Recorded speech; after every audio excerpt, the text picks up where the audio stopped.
Sports fans are gearing up at Interstate Sports, your home for officially licensed fan gear. We have jerseys, custom frames, team signs, draft tumblers, and more.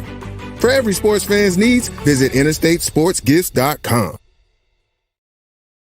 Take it back, take it back, take it back, take it back, slide, slide, slide, slide, slide, slide, slide, slide, slide, you finna go live, slide, you finna go live, slide, you finna go live, slide, I like you got some skate, skate, song, skate, song, skate, I like you got on some skate, I like you got on some skate, I like you got on some skate, I like you got on some skate, I like you got on some skate. But the jet, let's pull off with you, slide ding, ride ding, dad ding, moving with you, drop it with you, time about the green light, let's go.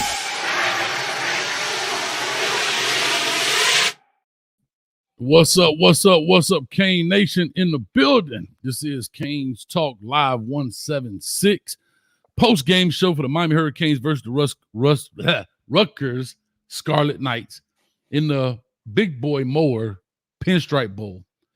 Hurricanes take a L in Yankee Stadium, 31-24.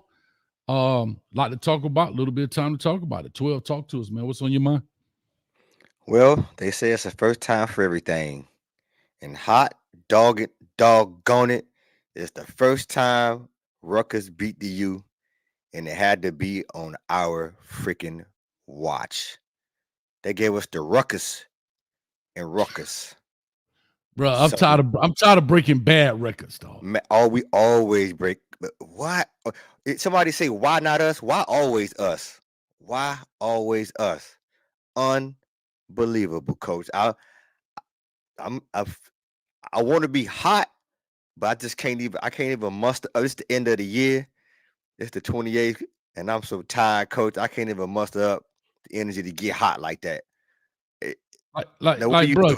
What do you say? Bro, dog, what you want to say is you just want to start slapping cats. You know, like you go in this game and you say to yourself, you know what, bro? It's Rutgers, right? Yeah, I know Ja'Cory Brown coming in. I don't have an issue with what Ja'Cory Brown did today. He played within what was called.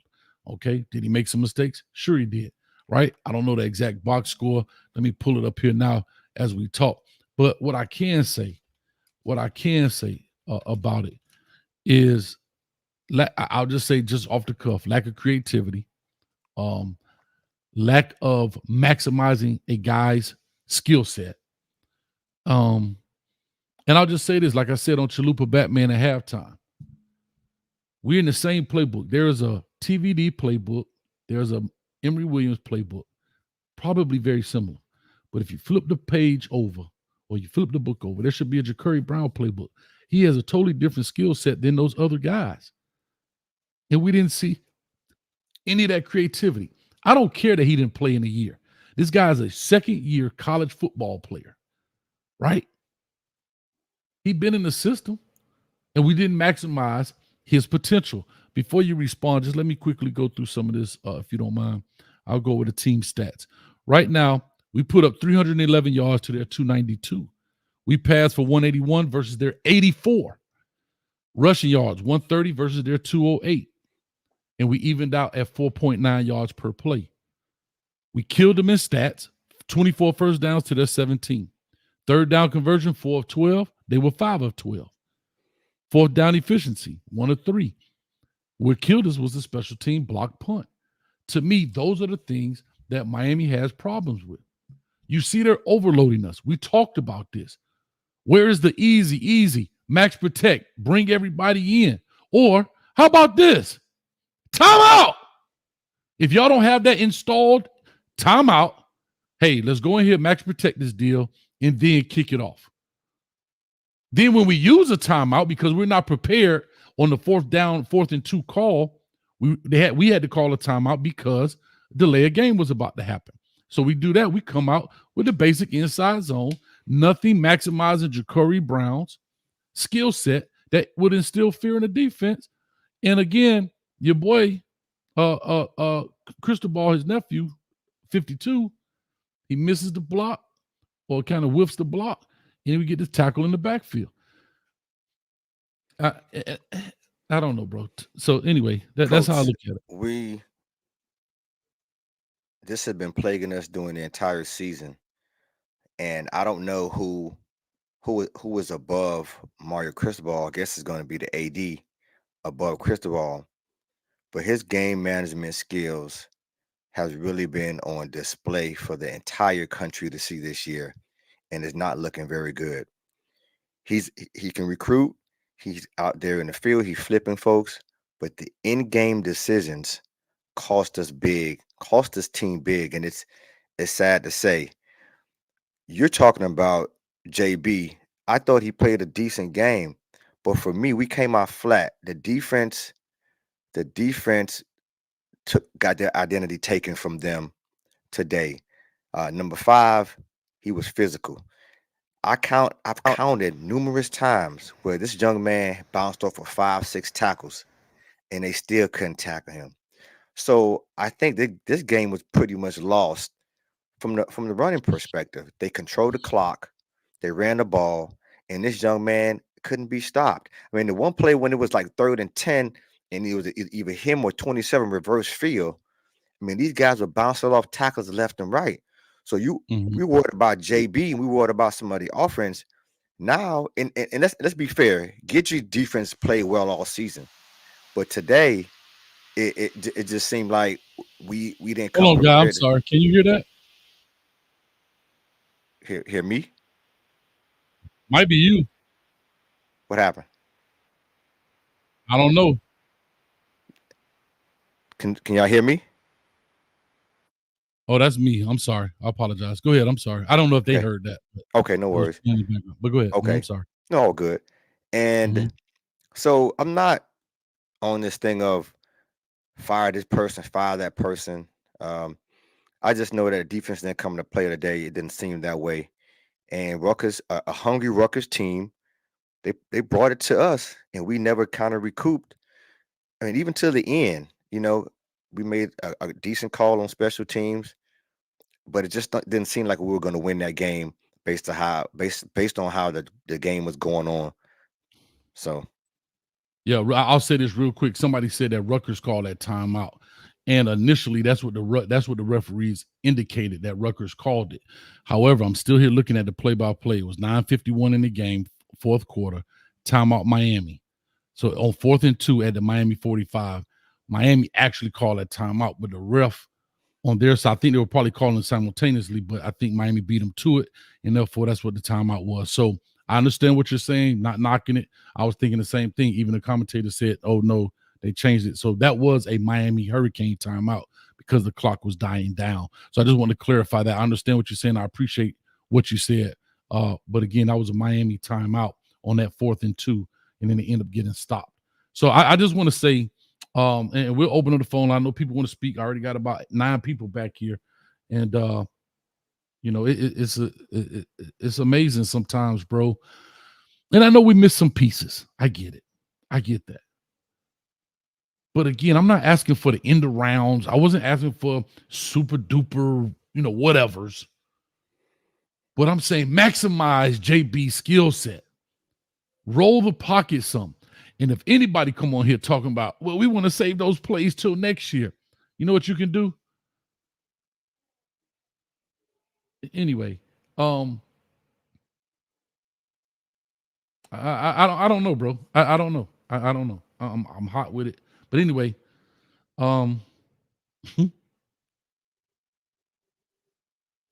anyway, I don't know. I'm a little lost with that stuff. 12. Anything else you like to say? So I yeah, open this up. just having the in-game decisions that need to be made.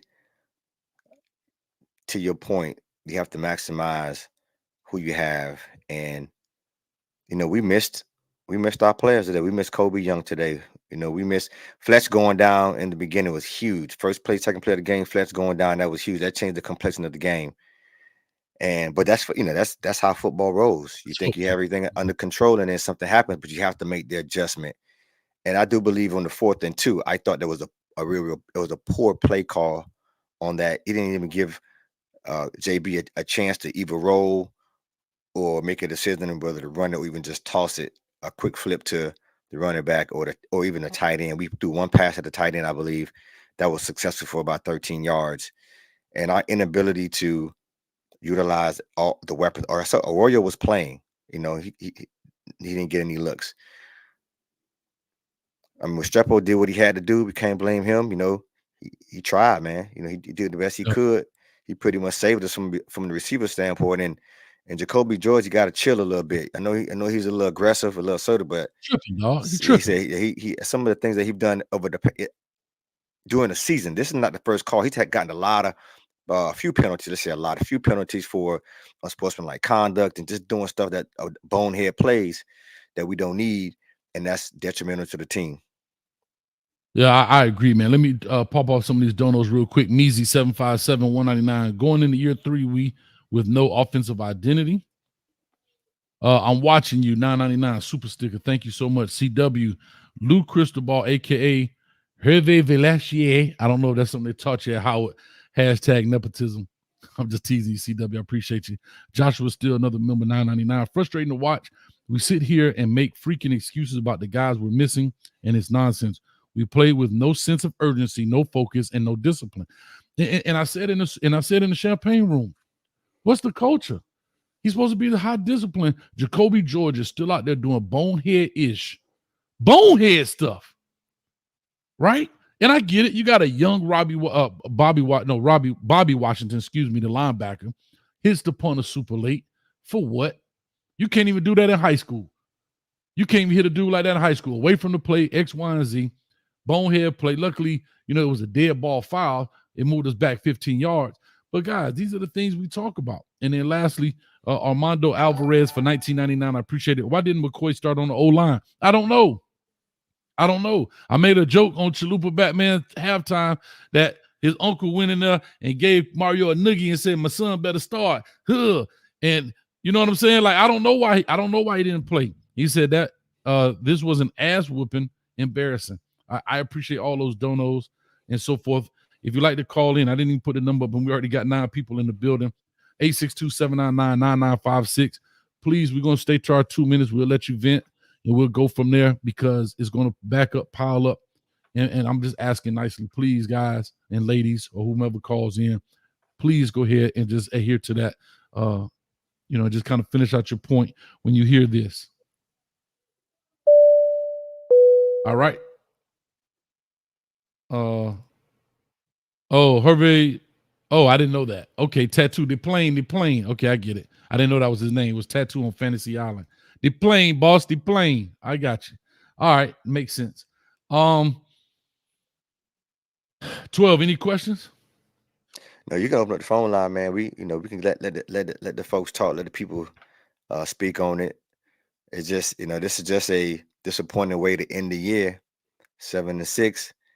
And for me, I saw some things that JB did well, so I don't think it's all lost.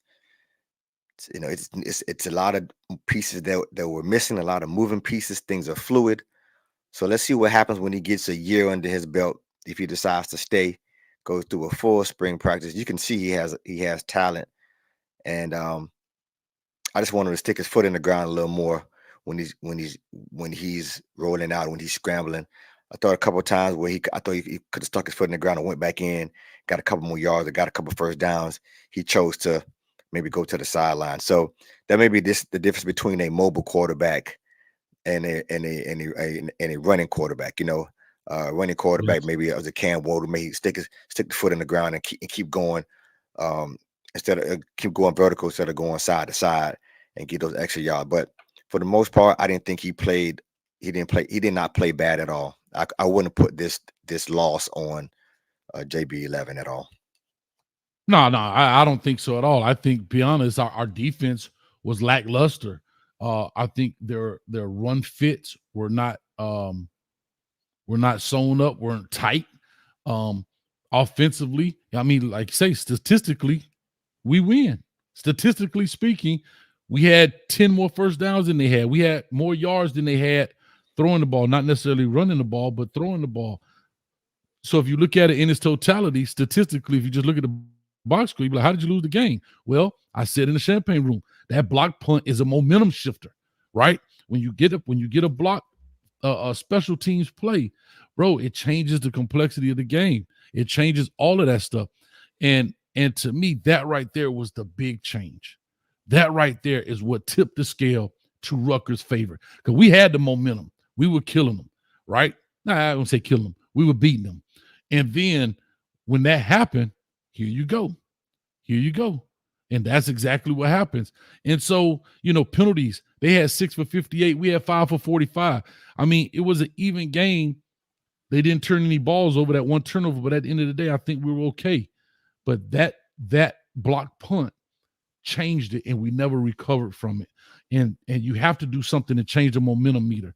And I don't know the phenomenon behind blocking a field goal or blocking a punt and why it creates so much momentum for the other team. But if you're the team that got your kick blocked, you got to find a way to change the momentum immediately, because if not, it will linger, and it'll kill you. Let me go ahead and open this up. I'm going strictly in order. I will go to some of the members if they're in here. It will definitely make it happen. I got Brother Jay Blaze on the line. Brother Jay, talk to us, man. I like to say I'm disappointed. I really wanted to win this game. There's so many errors, clock management. I agree with both of y'all points.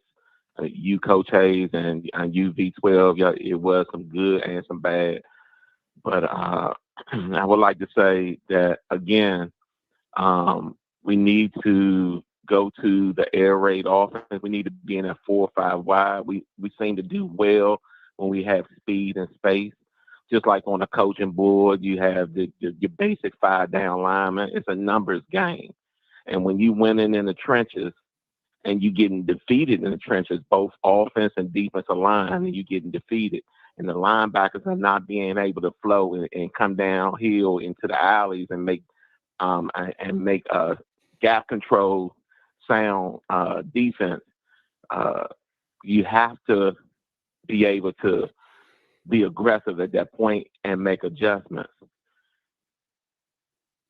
Yeah, I agree. Tight end, you using a tight end in the tight formations. When you play teams that has a tight formation, double tight, unbalanced, double wing, whatever you want to, whatever tight formations you have, whenever you play a team with a run game like that, you know their defense in practice is used to tight formations.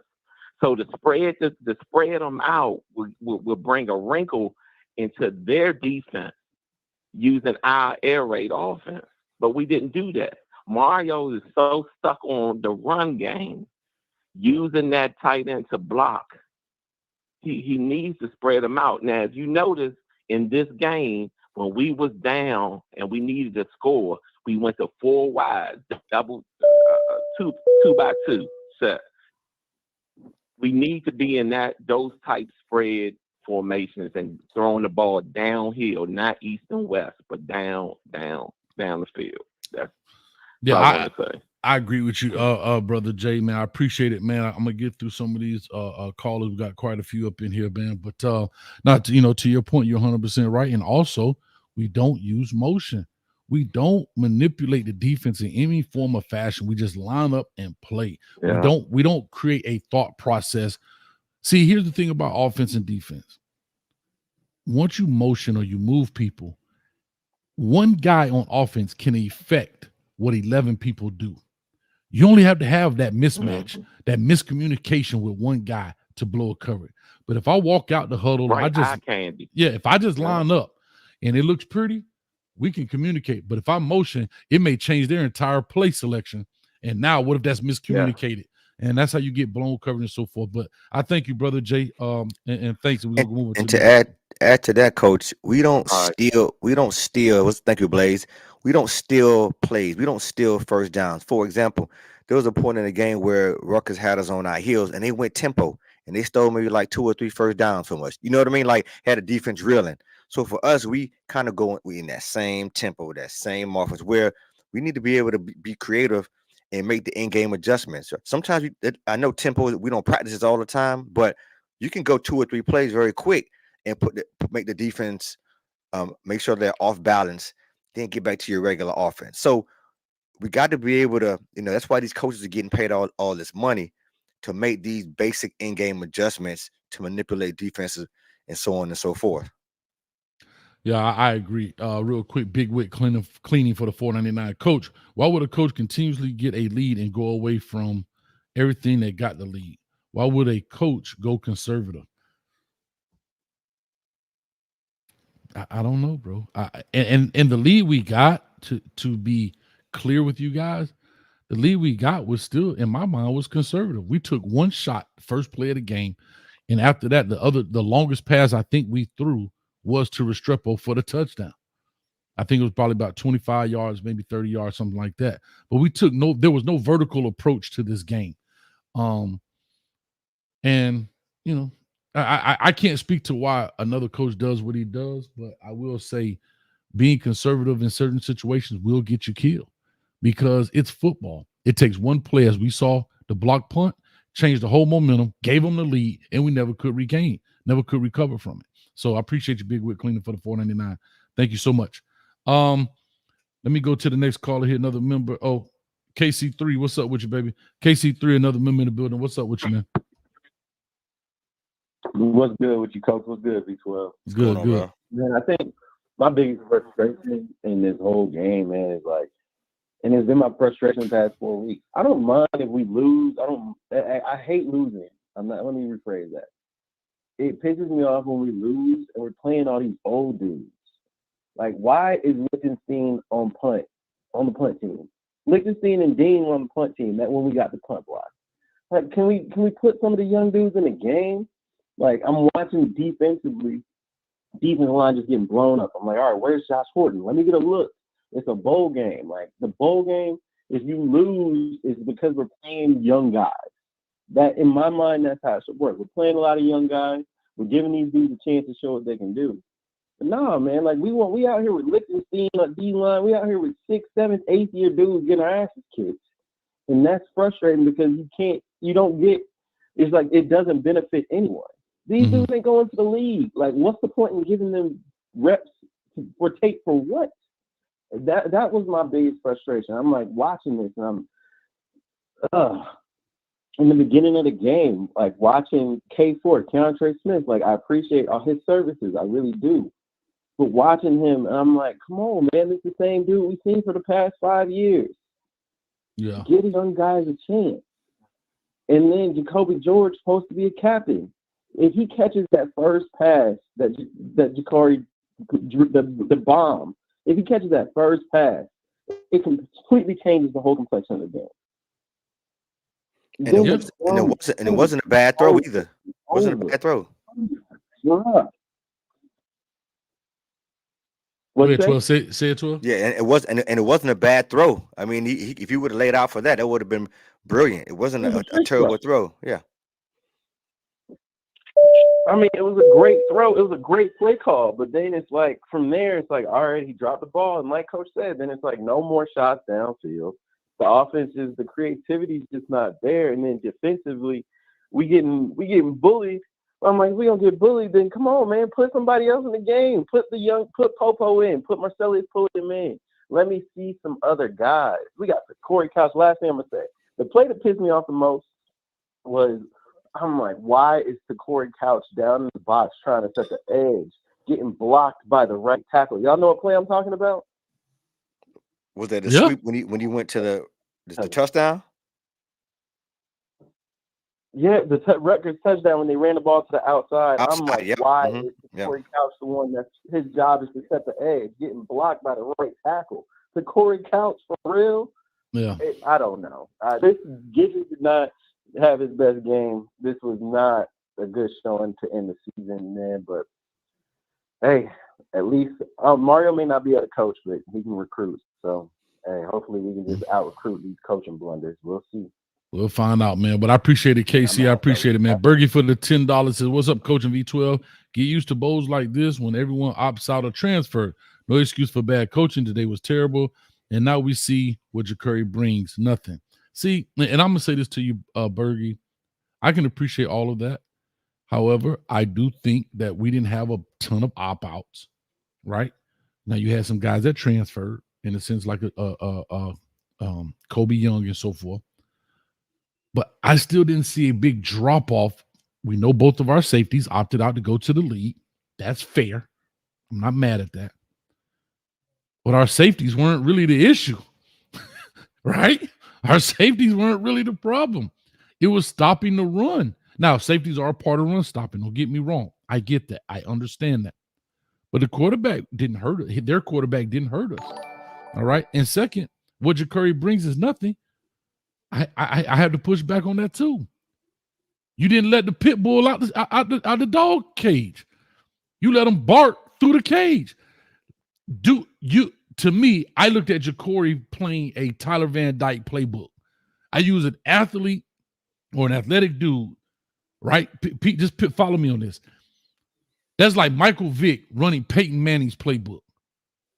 That's what I'm looking at. I'm not calling Ja'Cory Michael Vick. I'm talking about the style of quarterback. That's where I see the problem is. Can Ja'Cory bring? I don't know. We still don't know. If I'm going to lose the game, I want to see what this young man brings to the table for the future, if he's going to be the future. That's all I'm saying. Now, one rollout, hell, the leaked play everybody was mad about, they never bootlegged one time. But on that play, on Twitter, stuck it out there, booted around, and threw the deep ball. There were no half rolls. There was no movement of the pocket. He stood tall. And I'm not saying every play got to be like that. But you got a guy athletic, and you got him sitting in a chair. That's the only thing I'm saying. Very few RPOs, not many. Pull it here, dump it quickly. But you see what he can do. He can outrun the pursuit. That we can see. But it's hard to say, and I'm not saying it because of Ja'Cory Brown, but I am saying it because of Ja'Cory Brown, right? Saying, I got a guy that's athletic, but I'm not using his athleticism.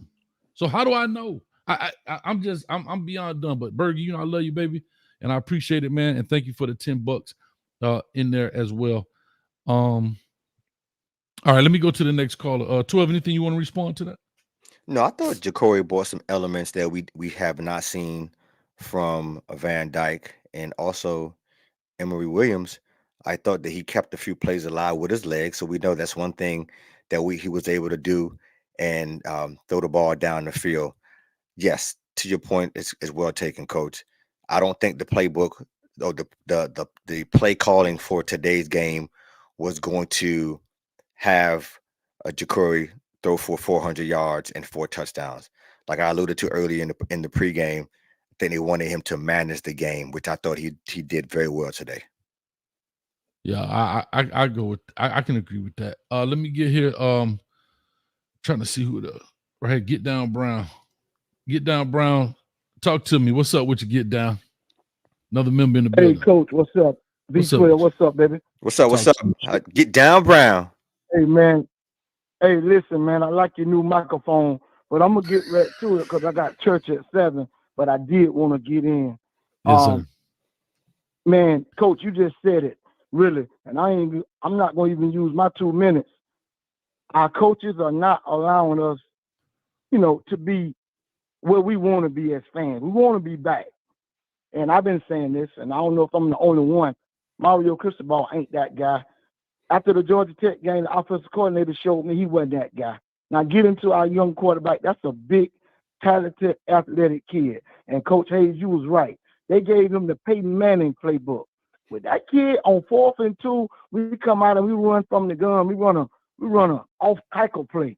That's the time for your RPO, you roll out and flood your tight end across your face. I mean, with the motion and all of that, everybody running on the PlayStation. But our coaches, man, we got a great recruiting class. I bet there's 25 coaches across the country wishing they could be Miami football coach. Mm-hmm. Hey, get down. We don't have the coaches that we need. All our old coach showed us, he just lined up and pound the football, and it's a numbers game. We weren't smart enough as coaches to outnumber them in the box. Their quarterback couldn't throw the ball better than our quarterback. He was terrible. All they did, line up and run the football. But listen, man, I don't know how long we'll wait. I hope Cristobal ain't our coach next year. But I think he locked in with that $8 million. He owed Miami some money, or he got to up his ante, man. He need to watch the Final Four. The 4 coaches that's in the playoffs, they're there for a reason. All those staffs coach them up. If you take Washington coaching staff and put them in Miami, we in the playoffs. If you take Alabama coaching staff outside of Kevin Steele, we in the playoffs. If you take Texas coaches and put them in Miami, we in the playoffs. Thank you, man. Happy holidays, guys. Likewise. Hey, talk to y'all real soon, man. I appreciate it. 12, anything you want to say? No, you're absolutely right. Get down. Man, listen. Somebody put it in the chat already. On 4th and 2, you got a 6'4", 6'5" quarterback. We should have been doing the Kane torso, the Kane asinine push all day. Right? That's 2 yards all day. What are we doing? Somebody they did tush push 3 times on the goal line. We have to have some kind of identity. He here looking scared like Shiano's still his boss. That's what was going. That's what he acting like Shiano's still his boss. Right? We got to step up, man. Now I'm tired of this now. I'm starting to get. I'm about on a 5. Trying to tell you. I appreciate you getting down. He gone. All right, let me go to the next caller up in here. Warren King. Oh, now she a member. Let's go. Ms. Wilcox, how you doing? I'm fine. Y'all need to wake up. Let's get to it. Let's go. I'm ready. I'm on a different screen. I can't. You do your intro. Number 1, I had already told y'all the zebra was a problem. You was in a meltdown. That team played you like y'all was rats. And I told you, all along, you had no rights to win. You have no rights to do anything. All the penalties that added up on Miami should have been no penalties. All the target calls that y'all missing, y'all don't want to acknowledge that. Then y'all got a problem. I told you this was paid and y'all was not going to win. I gave it to you yesterday. Accept the facts. Brown did the best that he could because I told you that was his first game compared to any other game. Whether he win or lose, he did 80% what he's supposed to have did. Okay? This team came out like rats. Face mask and all, slanging. And then 2 players was on the guy y'all was talking about, and they turned him sideways, and the guy's feet was out at the 4 yard. But they kind of like went and got him put up to like he just crossed there, up toes to go to make sure to give them the winning score. Y'all ain't ready for this world, because this is the year of the Aquarius.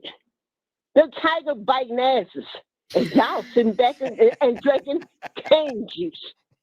They took that game, and I told y'all it was a money game. Because what? They need you all to lose that money so they can go ahead and continue to use Miami backyard. Now, Miami had a chance to win the game, but if that referee did not call what he should have called, jumped outside, it was so much jump outside to stop you that y'all just didn't play. Because guess what? You drinking. You wouldn't understand. Put that cup down and be the eye of the tiger. Yes, ma'am. They stole everything they wanted from y'all, and y'all talking about your coach. You know doggone well, like I know. I asked y'all, did your guys get an invitation to the Senior Bowl? If they didn't, they should have stayed their ass right there and played that game. I gave you the answer. If you was not given a visitation to come to Mobile, Alabama to play in the Senior Bowl, you should have stayed your ass right there and played on that field. Yes, the least you could have done. Yes, ma'am. It's not all about you getting the bread. And you lost? You ain't lost. They took that damn game. Wake up. Yes, ma'am. So what are y'all talking about? Oh, it's a day. I gave it to you the day before. Yes, ma'am. I told you. And the thing that y'all not acknowledging, they kept hitting your quarterback in the head and want to knock him out. What happened to the 20 points a line where they put him up and target players should have been out. Mm-hmm. They made her like when they're even talking. You are not waking up to what? Number 1, number 2, number 3, and number 4. But Florida State ass out on the sideline, and y'all can't even get in now. Yes, ma'am. You see what I'm saying? Yes, ma'am. The $74 billion that we need to be passing around to survive in 2024. Who's going to give you a piece of bread? Yes, ma'am. And another thing, your players going running over to these other teams. They keep telling you, you're the only one have the right patent and inside the courtroom to give anybody some money. Yes, ma'am. So what they're going to do? They're going to take your money, and they took their assignment because what? Rutgers came to do the job. They play was so low down that, hey, the rats, and y'all sitting there drinking it and eating the wrong donut. Like, okay, this is not happening. It did happen to you. Yes, ma'am. You saw it, you smelled it, and look, you stepped in the shit and can't say you didn't because you read not talking about it. Mario don't have no control upstairs. He can't even say anything because what? The other coach was the rat. So they're talking to him. He made the decision. He was in New York. Can y'all smell what the Rock is trying to tell you? And I'm out. Bye, Miss Wilcox. The Tigers biting asses. You eating the wrong donuts, and can you smell what the Rock is cooking? That's all I'm gonna say. I'm gonna leave that there right there. You just know, for all of you newcomers,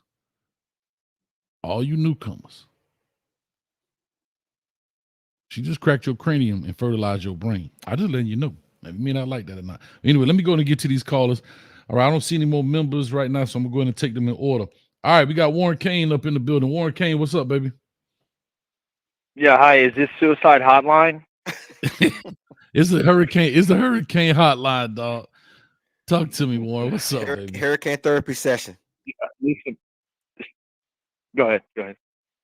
No, you good. Go ahead. Say what you got to say. It's hard to follow Miss Wilcox. I got so focused on what she was saying, I completely forgot what I was going to call.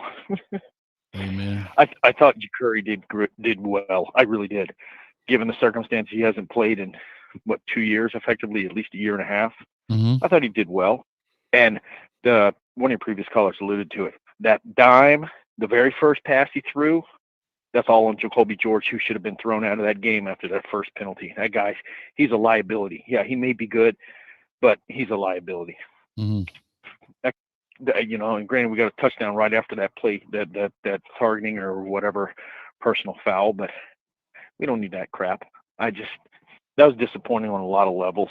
The defense, listen, they look like Manny Diaz's defense at missing tackles. They missed every tackle they could. Wow. And who's 52? And that's nephew.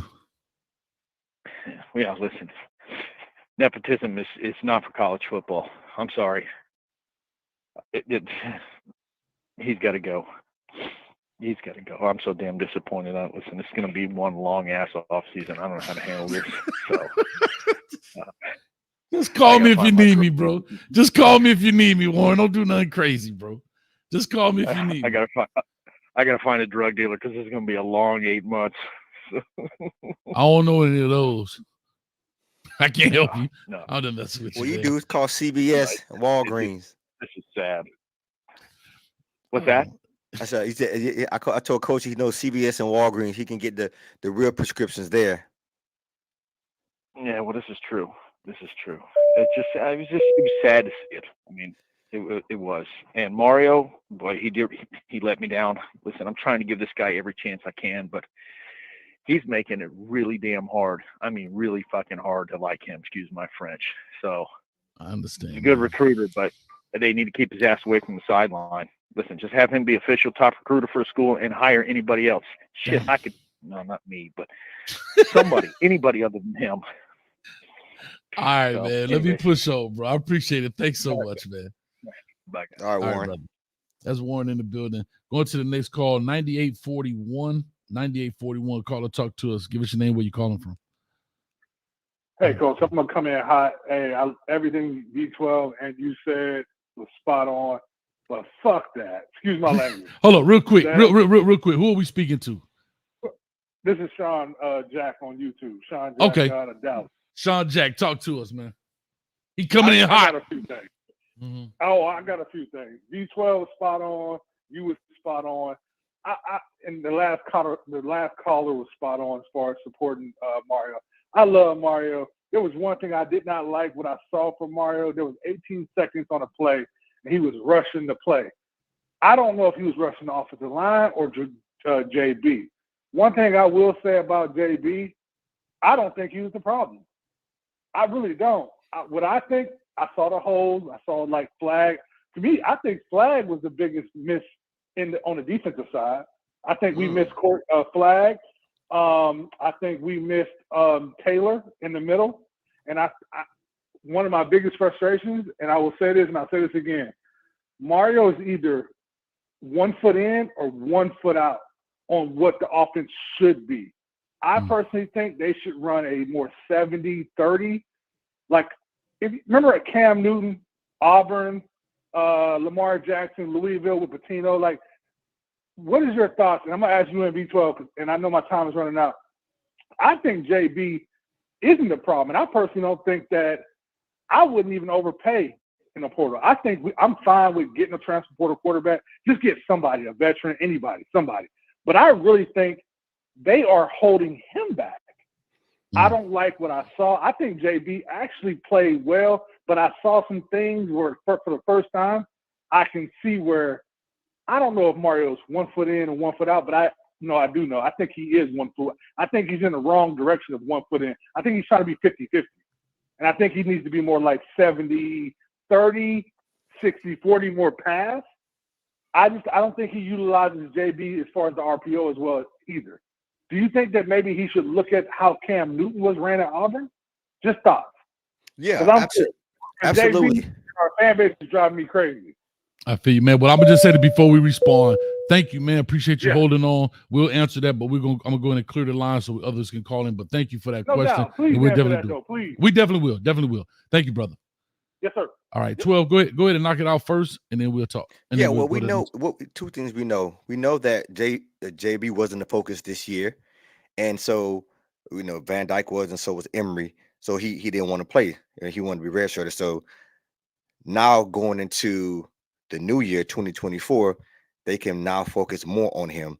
And like Coach spoke about earlier, putting in a playbook that will suit him as that mobile type of quarterback. I think what it was Get Down Brown made a really, really valuable point when he said, look at how the other coaches use their mobile quarterback. So for example, Michael Penix, he's a mobile quarterback. He's a mobile quarterback, and he's using it in a different type of system. He runs when he needs to, but they have plays for him, specific plays for him to run that's going to fit his style. Look at Quinn Ewers. Even though he can throw the ball, he can move around as well. Melrose and the least of them is going to be the Michigan quarterback. But yeah, I think you have to put better plays that's going to be tailored towards JB's strengths, and hopefully in the season, if he stays, because I guess the real question is going to be, does he even want to stay? That may be a real question that we're talking about now, because we could probably be SOL going in 2024 with maybe not having JB or having Cam. So, but to answer your question, yes, we need to put him in the best situation possible to be a successful quarterback, whatever that means. Put in specific playbooks, play sheets for him, play calls for him needs to be done. Yeah, I agree. I'll just say this, man. As a play caller in Shannon Dawson, knowing what he did at Houston, those plays already exist. Now, the installation of those plays, the concepts, those are not really hard to implement, especially with a month off, right? Those should actually already be kind of pushed in when he does get some reps and when he does get an opportunity. Because especially after the Florida State game, when Emery went down, he was number 2 now. It was Tyler Van Dyke and then him, right? And so he definitely, should have been getting some reps, knowing that, hey, this guy's potentially going in here.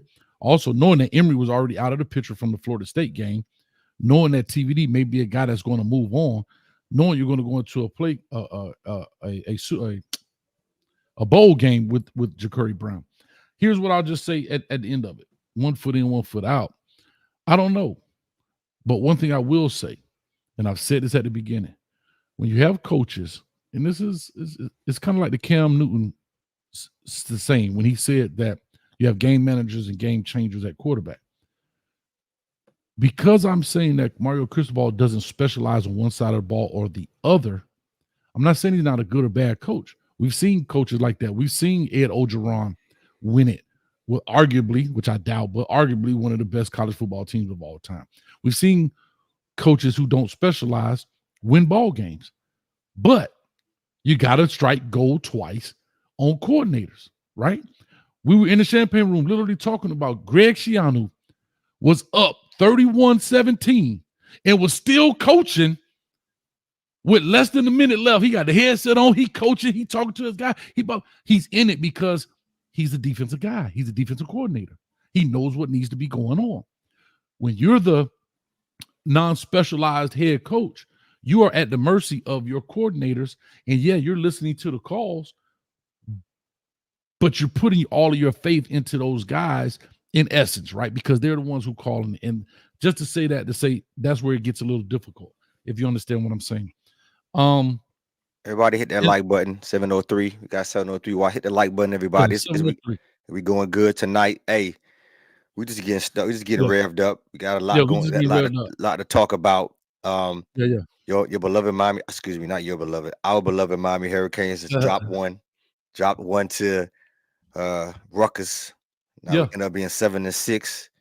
So we got to dig our way out of this, Canes fans. We got to dig our way out of this. We got to make sure that we hold tight. I know it's a tough one. We still building, but it definitely hurt though. This hurts. Yeah, and so that's all I'm saying. At the end, when it comes down to hopefully I answer his question. Let me push on here. Got another face in the place here to talk a little bit on the backside. I think he's getting his stuff situated. Let me just take the next calling line, 3645, 3645. Call or talk to us. Give us your name, where you calling from. You got 2 minutes. What's going on, Coach? This is my man from the 850. You know who this is. I know who this is. Real quick before you go, let me catch up with some donos so I don't get too far behind. Right there, J Mose 2388. Thank you for being a member for the 3 months. They look like they played a physical Big Ten schedule, and it showed. SFC Kane. Shout out to the 335 defense, really works. Being sarcastic. SFC South Florida Kane, I guess. No, that's not him. SFC Kane, $5. Shout out to the 335, it works. And shout out to Jacoby George for the great discipline. He being real sarcastic. And Shad, you know what, Shad? Slap your face, Shad. Just says nephew is a Potts player. And people know when I say Potts, that's pop off the screen. But in the champagne room, he said pushed off the screen player. So he was saying that Lou Cristobal was a push off the screen player. But I tell you, boy, champagne room, y'all be jumping, man. But anyway, call or talk to us real quick. You got 2 minutes. Let's go. Start your time. Let's get this thing rocking. Coach, let me tell you, man, you guys need to calm down. Calm down. Calm down off Coach Cristobal. You guys need to do that. Understand what this man is trying to do. Yeah, he's not the greatest coach. We knew that when we hired him. He's not the greatest coach. He's a great recruiter, yeah. But he's not the greatest coach yet. Everybody had to get to that point, even Nick Saban. But making a long story short, Ja'Cory Brown played an excellent game to me. I mean, for a kid who hadn't played in a year and a half, I agree. To come in and do the things he did, it's your offensive coordinator. I'm not a great fan of him when they hired him, and I'm not one now. I just don't like the play calling. His play calling is obscene. I've never seen nothing like that before. The play where the nephew Cristobal missed the block. That play shouldn't have been never ran at that point. Why are you running outside and trying to get the edge? That's where they're strong at. You should have got him up the middle. You got your TV loud in the back. I hear all that. I hear what you're saying, but all things start. Okay, all things start and end with the head coach.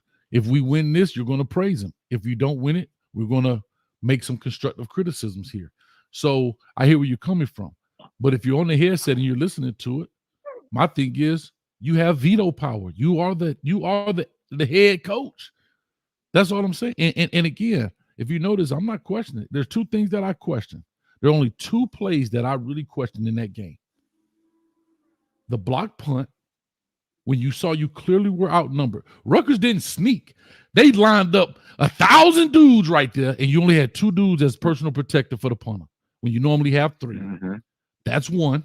So either it should have been implemented easy, and you bring guys in. You see that all the time.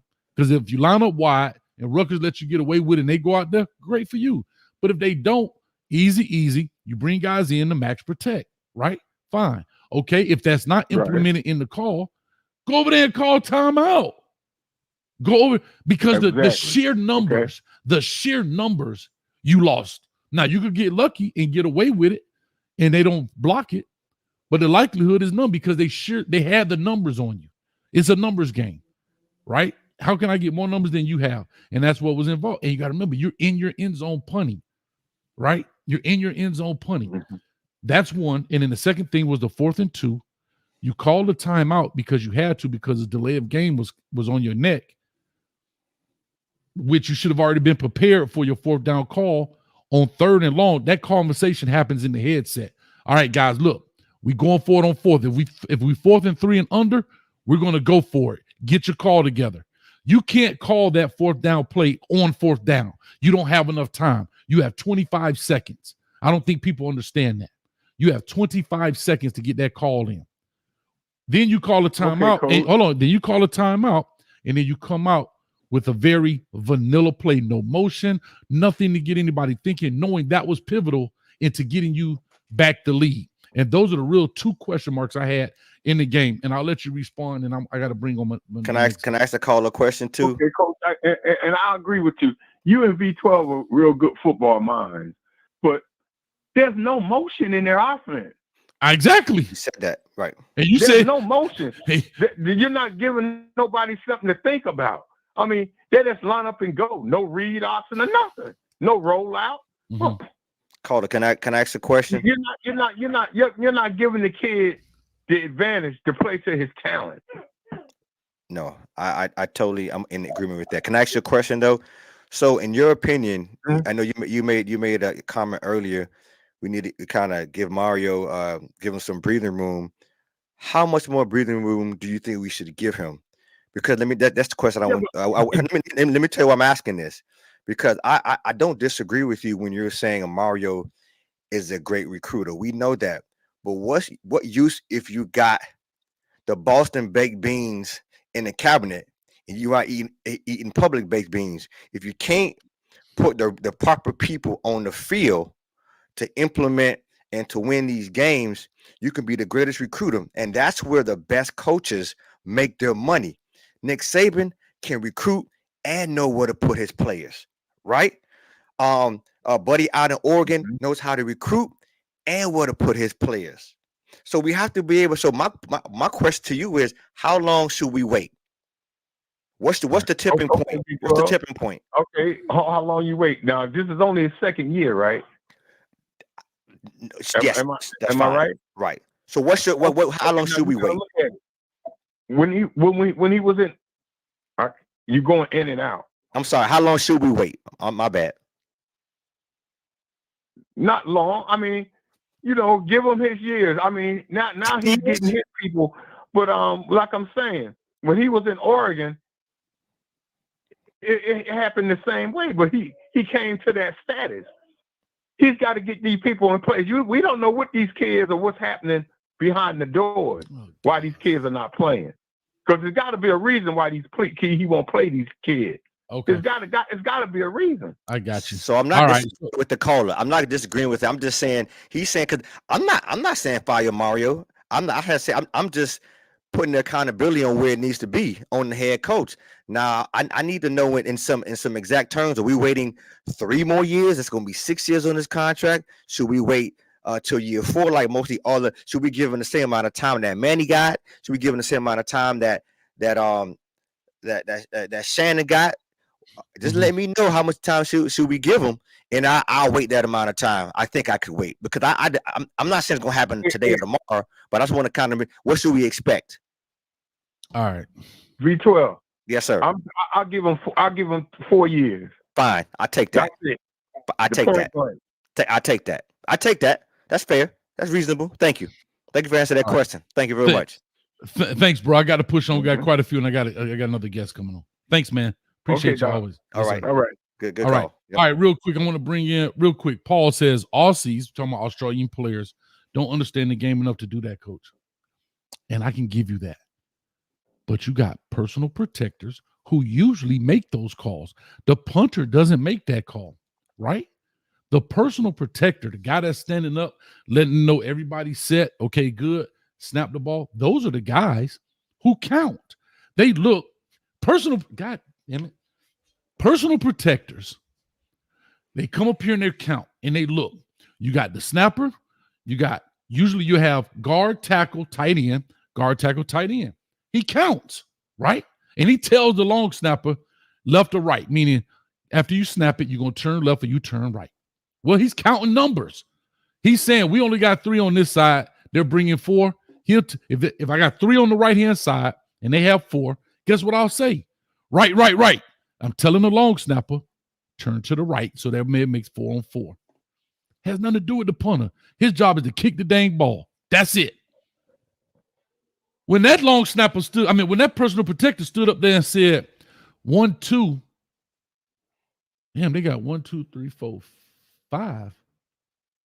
Well, how about I need to bring some of these people? That's all I'm saying. Now, I'm not trying to get too heavy on you, but it's not on the punter. Not on the punter. It's on the personal protector. Or how about the goddamn special teams coach and the guy upstairs that's counting, looking down, saying, "Coach, we outnumbered." Coach, two things as it relates to the punt. The first one is this. Can anybody tell me what happened to the prior punt, how close they came? So it was a train wreck waiting to happen. Either the punt before, the punt before that. They got very close to blocking that punt in the same formation. No one made the adjustment, and that's what happened. And the second thing about the punt, those players, they were not engaged. It was a horrendous effort. And that's what happened. But the previous punt, if you guys remember, it came close to being blocked as well. And that's where coaching comes in. That's where attention to detail comes in. And that's where you win and lose ball games. Correct. Totally agree. Real quick, man. Appreciate it. I got my man in the building up in here. Hold on. I had to change it because his head too big. So I had to make it fit in here. In the screen, he up here jingling. I don't know what he got going on. I done messed up my stuff. But anyway, did I mess it up? Y'all good? I got to rearrange this. Hold on. I look fine. I don't know about that now. Beauty's in the eye of the beholder, Streeter. So I don't know about that you're talking about. But anyway, real quick, I just want to say this. Street, what's up with you? Are you at the game? I just left the game. I'm at the airport, man. It might be loud in here, man. So if it's too loud, I'll just jump off. You know what I'm saying?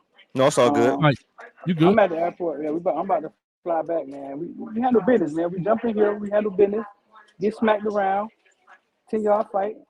And we get our ass back home with our ass whooped. So real quick, being there at the game, before I get to the callers, being there at the game, what did I know when we watch games on TV is different than watching them live. What was it like on your behalf watching the game live in its totality and then Ja'Cory Brown watching it live? It was first of all, I mean, a nice crowd came out. I was surprised. By the middle of the first quarter, bro, it was crowded. New York fans, very aggressive fans. Very aggressive fans. They boo for everything, bro. If you want a fan pop up on the screen, they booing. I mean, they quick with it, too. We couldn't even catch on, you feel me? Got a baby in the background, though. I don't know. Hey, hold up. Tell that baby tighten up. Slap that baby. Go ahead. Yeah. But it got crowded, you know what I'm saying? They had you on one side, Rutgers on the other side. Before the game, I kept saying, Twan, are they bigger than us, or do they just have on white uniforms? Like, he had are we still smaller than other teams? You know what I'm saying? Yeah. Like, these boys were big. Like they look like everybody was 6'3", 6'4", 6'5". I'm talking about DBs. They look big. The offensive line. They had a number 72 on the offensive line. He looked like he Huge. come from out the mountains. Yeah. But they were bigger than us, and they knew we were small. We are small up front. The baller that Bain isn't a big guy. Mm-mm. You know what I'm saying? He's thick, but he's not a big guy. Yeah, Dean is smaller than Bain. Yeah. We're not built. We have to get help there. You know what I'm saying? We have to get help there. And I was told help is on the way. I guess they're gonna hit the portal, but we have to get help there. But I was telling Eggs, listen, man, these guys have played everybody this year. They didn't beat any of them. I said, but they played a tough schedule. They probably looking at us like fools. X, nah, man, Rutgers, bro, Rutgers. Man, 10-yard fight, bro. All right, talk to me about Ja'Cory right quick so I'll get the other call in. What do you think about Ja'Cory? I know you've been around, you've interviewed him, you've done a lot of things. What are your thoughts about Ja'Cory, his play? And did he meet, I don't want to say if he met, did he meet your expectations as a player? Do you think the coaches met your expectations for him as you sit back and look? So it's two questions there. No, it's I'm going to tell you this. I know the kid could play. You saw him start to get into a rhythm, right? First snaps of the season, dog. But listen, certain quarterbacks don't get that leeway. Certain quarterbacks don't get the leeway of people being patient with them. Certain quarterbacks don't get the leeway of, oh, he led us in rushing tonight. That's not so separately. That comes with certain quarterbacks. We expect that to happen. You know what I'm saying? Like he went out there and he played. He threw some balls in the dirt, but he started getting in the rhythm. And then Shannon stopped throwing the ball, like early in the third quarter. Like he started running quarterback keepers, and it was weird because he began to get in the rhythm at the end of the half. For that, him taking his first snaps, man, I would say he played a decent game. But the bottom line of it is, man, he needs somebody to hold him, be patient with him like a Jaden Daniels guy, like a Miro guy, like Jordan at Florida State guy. And if you ain't got time to do that with him, stop playing with him and let him go find it somewhere else. You know what I'm saying? But if you gave that guy time and gave him the ball, you see what he could do. All you gonna do is get And he got what, 3 years? He got 3 years left? Yeah. He'll sit again too. Yeah. He'll sit. If Cam Ward or somebody walks through that door, I bet you he'll sit. Because you know he needs it's that maturation, man. It's that learning curve. And they thought that, hey, we go to the big college. There's going to be somebody there to teach me. It's big time football. They'll have a quarterback coach. And that's not what happened. Yeah. Yeah. That's an excellent point you raised, Streeter, man. I'm glad you brought that up, man. And that's the point I even overlooked myself. Even the top quarterbacks that you just named, especially Daniels, Heisman Trophy winner, even Penix, they needed some patience with them. Right. And so, yeah. So what is it about the U while we are so in a rush to get certain players out the door? Because I wanted to ask, there are people in the chat saying that Ja'Cory was horrible. Call in and explain what he did wrong today versus any other quarterback that we watched all season. And one thing about 12 is I'm gonna give it to you 100%. And I don't even eat eggs. I'm giving it to you Rocky style, blended up. You know what I mean? Without the blender, with the fork. And what I'm saying is we got to be able to find out as patience. So what is it about our fan base or our institution that we're reluctant to give people such as JB time to develop? I think black quarterbacks don't get that patience with them people. Period. They have to be good now. Period. He went out there and he played a mediocre game, a better mediocre game, right, than Emory played in both games, right? A better mediocre game than Emory played in both games. Emory is our future. Ja'Cory is trash. Yeah, I mean, Ja'Cory was 20 or 31. He was 20 or 31 for 181, threw a touchdown, had an interception. Yeah, but he threw a touchdown, threw an interception, and he ran 2 touchdowns in. Trash.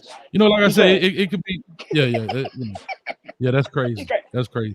But Street, let me do this while you waiting. I don't know how much time you got, but I'm gonna open up the phone line, backing up bad. All right. I'm actually kill a number here for a second so I can get through some of these. Next on the list, man, is Rocky. All right, we got Rocky in the building from Louisiana, baby. Talk to us, Rocky. Rocky, going once. Rocky. Hold up, did I? Yeah, him. Oh, I'm sorry, he muted. Is he muted? Oh, I'm sorry, hold on, he's muted. Why can't I open it up?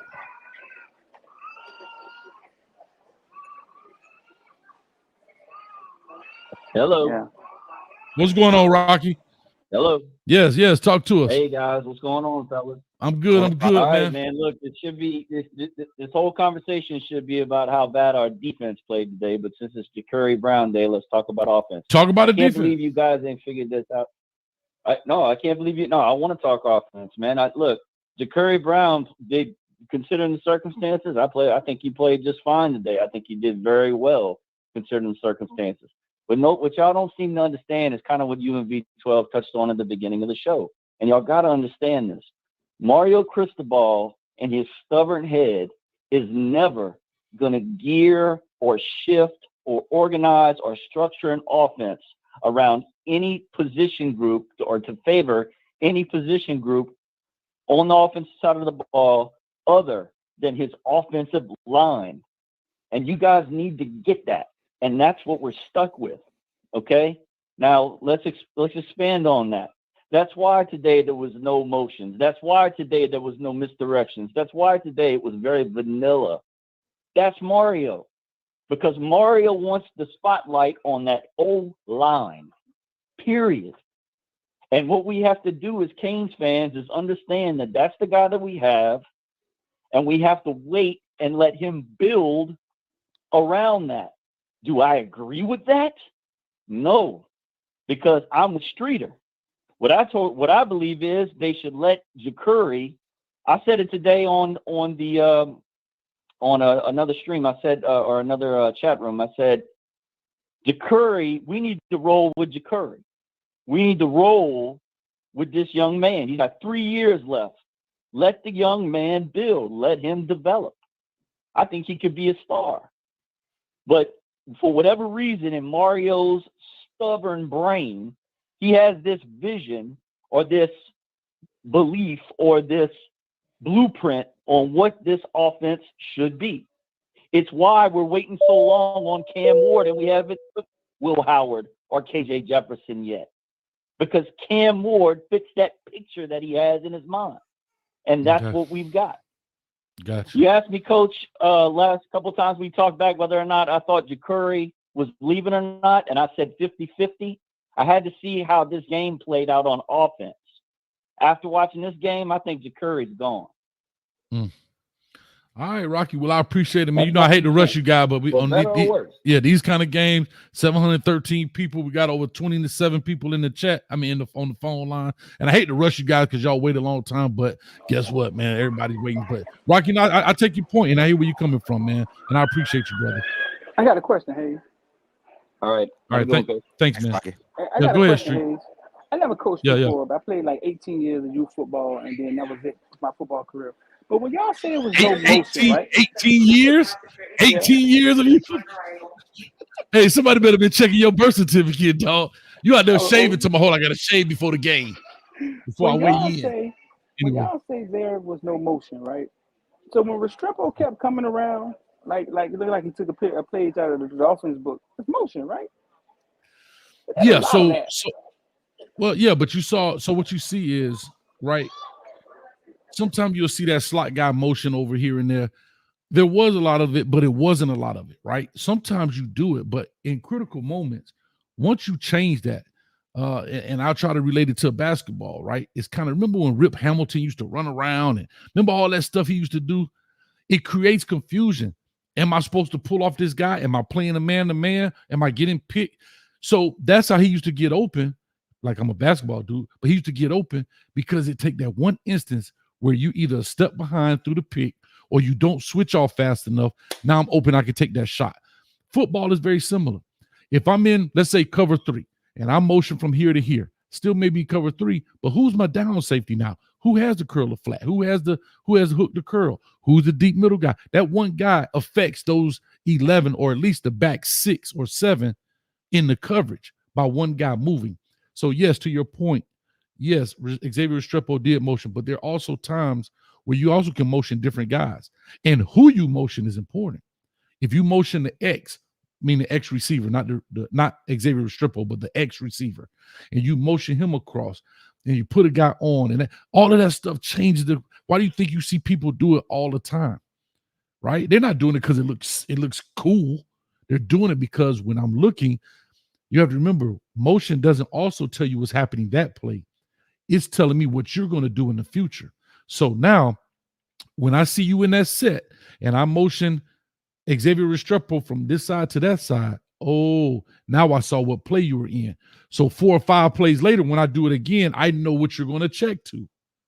Now I know how to defeat it. Does that kind of make sense what I'm saying? I don't know. I thought I saw a lot of motion out there. Not as much as you would assume. But anyway, and again, I'm gonna do the good, bad, and ugly. But yeah, we'll talk about And it. it's probably the punt, dog. I was standing at the line of scrimmage on the sideline. It felt like that punt was going to get blocked. You know, you could feel something, like you could see, like the leverage. You could see that they had see it. Yeah, it felt like, oh boy, you just watched it in slow mo. It felt like it was about to happen. You could see that they had the leverage. That's all of that is coaching, bro. Discipline, coaching. We got to get buttoned up, dog. Before we beat, we got to get buttoned up before we win 10 games anywhere. Yeah. You got George out here. You need to get him some meds. You got punts getting blocked. George. You know what I'm saying? Jacoby George. Jacoby George. I thought you. I'm like George. George needs some meds, though. George needs some Adderall, some I don't know. What calm him down. All right, man. Let me get through these next couple. 11:05. Caller, talk to us. Give us your name. Where you calling from? 11:05. This is Jamel out of DC. Jamel, what's going on, brother? How are you? Coach? Yeah, I got you loud and clear. What's going on? What's going on? I'm not really too mad about the game today. I think Ja'Carri Brown played better than he, the last time we saw him. He was a little bit more accurate. Saw a little bit of rust, which I expected. A couple throws he made, the 2 to Restrepo, I think those was pretty good. I don't think he'd make those throws 2 seasons ago. So happy to see that. Still see that if he needs game time reps, right? Like, we see that he got better in the offseason, but can only imagine how much better he would be if the coaching staff kind of focused on him and built everything around him. And then he got the game reps. He got to play against the Bethune-Cookmans and, all the easy games to get his feet wet. So I think there's progression there. Only thing with him is that I think B12 might have talked about it not too long ago, but somehow at the U, every season we try to make it the make or break season. Like, if it ain't next year, then I'm done with this program or whatever. Where it's like, all right, at some point we gotta say, look, is this a 4-year project or what? Because let's say we do bring Cam Ward in. If we bring Cam Ward in, Ja'Carri probably leaves. He probably leaves now anyway, but let's say Ja'Carri leaves, you bring Cam Ward in. You back in the same situation the next year. Whereas though Ja'Carri Brown, he still has 3 years of eligibility. If you look at most of the top quarterbacks in college football, they really don't get very good until their 3rd year. JT Daniels was not all that good at Arizona State. Michael Penix, whatever his name, he was not all that good at his previous school. Indiana. Bo Nix was not all that good at his previous school. None of them were. So what we would really be doing is if we let Ja'Carri walk, he would be benefiting and probably take off like the rest of those quarterbacks somewhere else where, it's kind of weird in this new portal era where it's like if people not playing within 2 years or things not happening in 2 years, we just disabandon them. And then in terms of the defense, I mean, Coach, I wasn't surprised. You got 6 of your defenders not there. You got your 2 quarterbacks on the back end, number 1 and number 2 safety probably going in the draft. They weren't there. You got Corey Flagg. He wasn't there. You got LT. He wasn't there. You got Mesidor been gone all year. You got Harvey. You got Kelly. They didn't play either. Like, I mean, I wasn't surprised. And your offensive line ain't block as good because your All-American center and Cohen, they not there. You got Chris. I don't even think the other Cristobal played the whole year. So it was fitting that he ain't blocked somebody on that 4th and 2 or whatever that play was. So, I mean, I really wasn't too surprised when you talk about your two offensive linemen that may help make your offensive line that good. They don't play. You mix in with your receiver number 2's not playing. Your top, Rashard Smith not playing. And then you take out 6 people that play big parts on your defense. I mean, I'm not surprised, especially when Rutgers is basically playing their entire team that they've been playing all year. So, I mean, I'm not really surprised with. Yeah, I'll just say this quickly. I'll just say this in a quick response. I know it's going to sound crazy. I'm not mad at the loss. I'm mad that we should not have lost. Right. Because the game was clearly in hand. And if you notice, not one time I don't believe V12 has either talked about players in particular. We're talking about game management stuff that changed the game. Like the punt changed the game. The 4th and 2 changed the game. Now, if you converted the 4th and 2 or whatever the case may be, and you got stalled out, it's football. I get it. If you kick that punt and they came down and then they scored, okay, I get it. Notice, I personally I'm not talking about specific players more than I'm talking about the adults in the room that put these players in better position. That's my only concern for the night. Would I want to win the game? Most definitely. But I don't want to lose the game because the adults lost the game. That's my problem. Does that make sense what I'm saying? You got to take this. It makes sense, but you got to take this into consideration, though, Coach, right? That's not who Cristobal is. Cristobal is a coach that wins by depth. That's how he wins. He wins like how, let's say, for instance, the Georgia will make Georgia, outside of the coaching between Kirby Smart and Nick Saban, the next thing that makes them so great is that when number 1 goes out, number 2 is just as good. Number 3 is damn near as good as number 2. For us, that's how Cristobal is. He's not that great of an in-game coach. But where he will find success is if he keeps bringing in top players because they will make up for his lack of in-game coaching. Well, maybe, but if he doesn't have I got you. depth behind that first line, he's in trouble. I got you. Well, guess what? Guess what? So based on what you're saying, my expectations are in the wrong place then. And so I need to reevaluate what my expectations are. Based on what you're saying is I need to, and I'm not trying to be funny or facetious or condescending. What I'm saying is based on what you're telling me, if that's the guy that we have, then I have to be okay with those bad mistakes or those in-game problems and just say, man, hopefully we got 2 Ruben Baines and 1 is sitting behind 44 and 45 is waiting to come in to erase an adult mistake. And I that's hard for me, dog. That I hear what you're saying. I appreciate it, but that's hard for me. I get you, but that's why this is a 4-year project with Cristobal, because based upon how he builds, that's the telltale of the way he builds. Like, okay, you have the depth. Now what's your excuse? Something ain't clicking.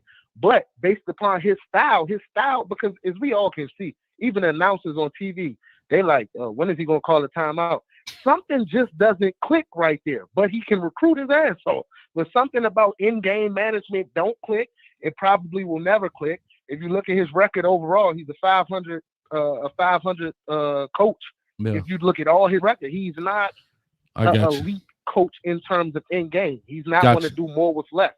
That's not who he is. I got you, bro. I appreciate it. 12. Anything you like to say in response, and then I got to push forward. No, I'm gonna wait because for me, I just want to ensure that I understand what my brother's saying from DC, and we'll see what happens, because I just know I agree with the depth part, because we know we're addressing that in recruiting. So yeah, I believe in order to stack up with some of these Power 5 schools, you have to have depth, but we have to also have Mario and the coaching staff be accountable for some of these decisions that are being made.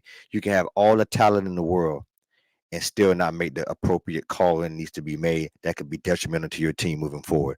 So I'm gonna wait my 4 years, and we'll go from there. Love it, man. Appreciate you for calling, bro. Thank you so much as always. I know you're not a stranger, but call on in, man. Let me get the rest of these callers in. Yep. Thanks, man. All right, real quick, let me get these donos. They've been up here for a minute. Life of Bill. for the $5. I was mad losing Armando Blunt to the Canes, but as long as Cristobal is in Miami, Florida State will be just fine. You know what, Life of Bill? Appreciate the $5 and take these 5 with you right here. 1, 2, 3, 4, 5. I'm just messing with you. Appreciate you, dog. All right, Tony the Pod Boss, $9.99. What have I been telling you, Coach? Have no fear. Kane family, Coach Prime will be there soon. You deserve better.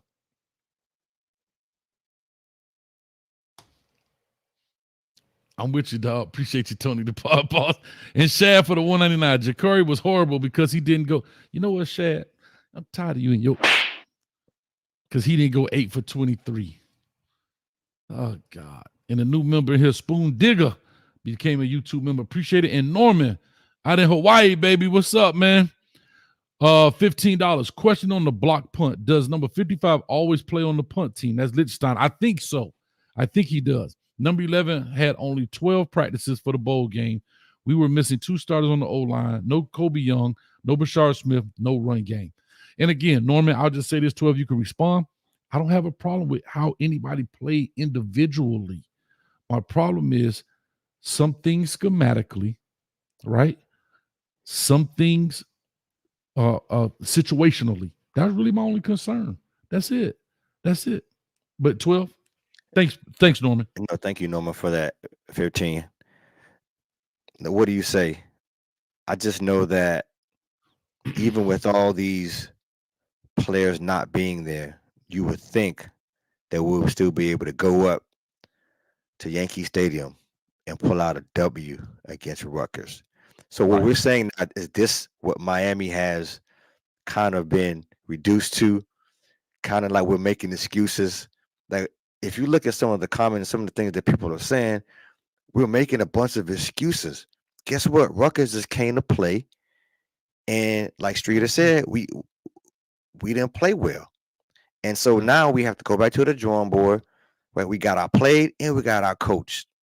That's just about, sometimes we got to make sure that we're honest with ourselves as Canes fans. We have to be honest. Rutgers was 6-6. The running back was number 1, and no one knew about him. We were out here talking about Blake Corum, who was about to be in the playoff, the 14 playoff. It was 6-6 now. So we have to make sure we're honest with each other as Canes fans and hold each other accountable. Like, hey, come on, I'm with you, Norman. But even with the depletion in talent for this game, you would think that we'll be able to muster a win against Rutgers up in New York. That's all I'm saying. Got you. And real quick, thank you for that. Real quick, we got 2 more. Muhammad, 199. No faith in Mario Cristobal. No faith in Mario making the decisions necessary. And HJG for $2. 60 minutes Rutgers chop. All right, man. I appreciate that. Let me get to these next callers here. I'm trying to get through these deals. Looking for any members. Oh, cool from the crib. What's up with you, man? Talk to me. What's going on, Coach? What's going on, 12? Sound like you drunk from the champagne room. Talk to us, man. What's on your mind, man? Yeah, man. It's just I think, you know, we talked in the champagne room, Coach, and I just think Mario made this brother look bad. I gotta be honest with you. Even with that, he still plays decent. I just don't think the game plan just like you said, it feels like we're running a Tyler Van Dyke offense with Ja'Cory Brown. It doesn't really look like it was tailored to many of his strengths at all.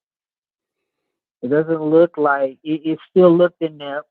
We're not hurrying up when we need to. There never seems to be a sense of urgency until the last 2 minutes of the game. Like I would even say that I don't think they pounded the ball enough on ourselves. And I gotta be honest with you though, man. But to be honest, like 12 said, bro, we got manhandled.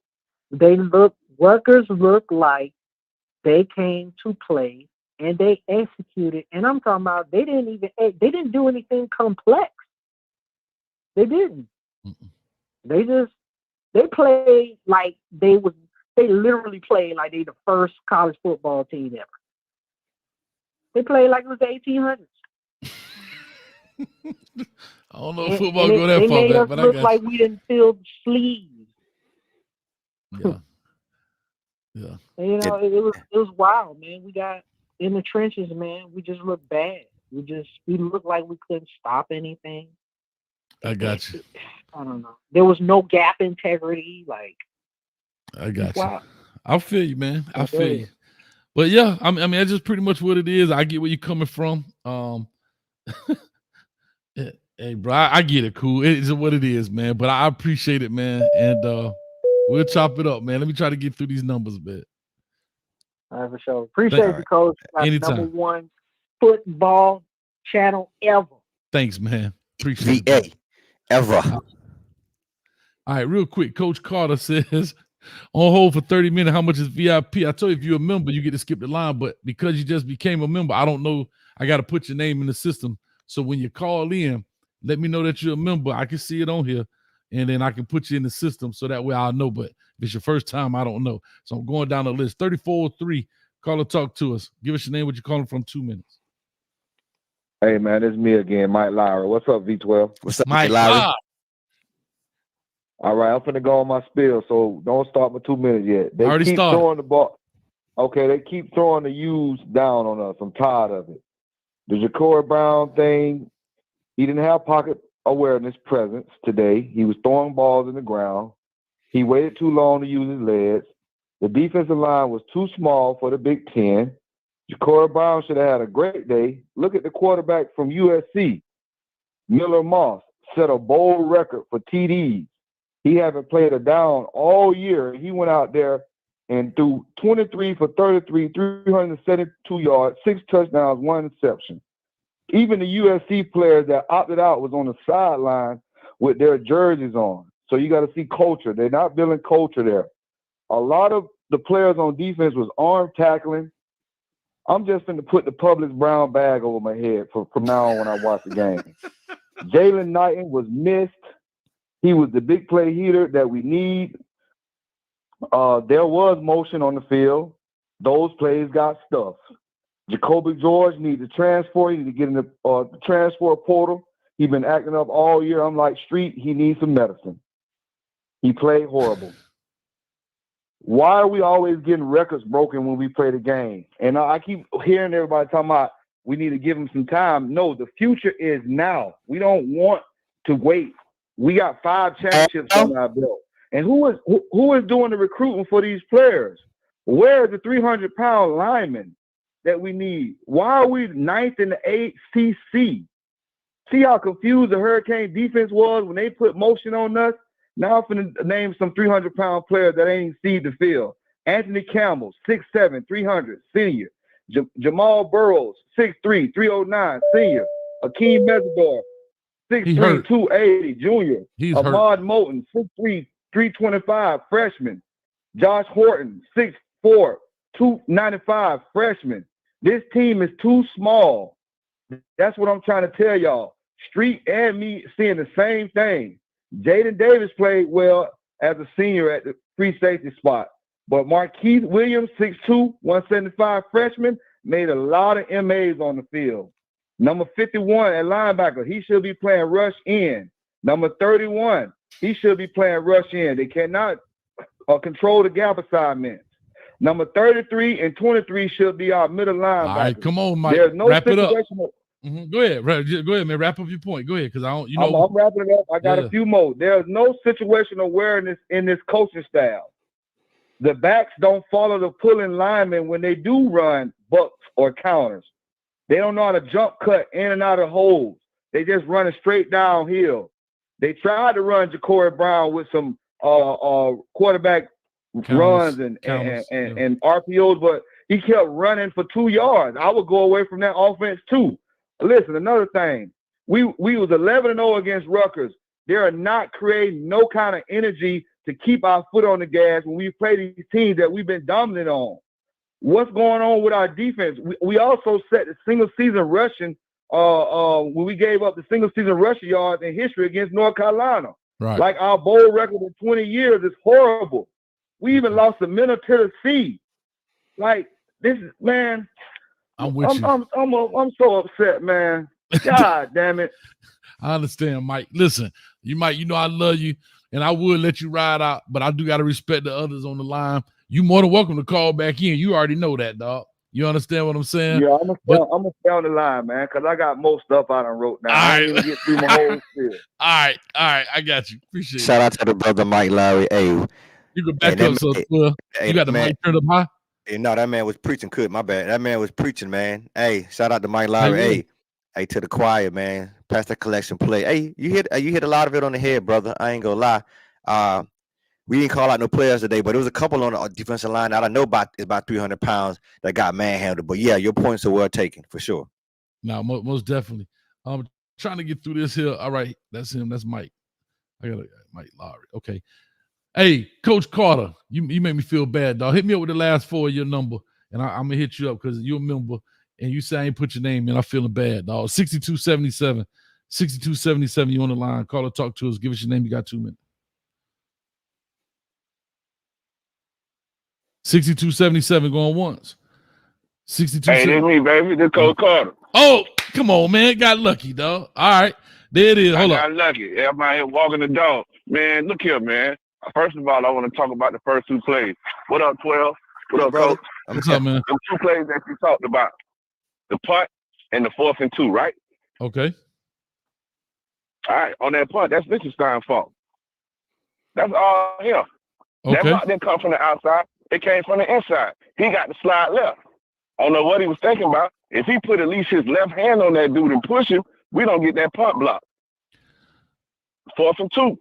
If Cristobal don't get jacked up by that damn defensive tackle, we get the first down. I agree.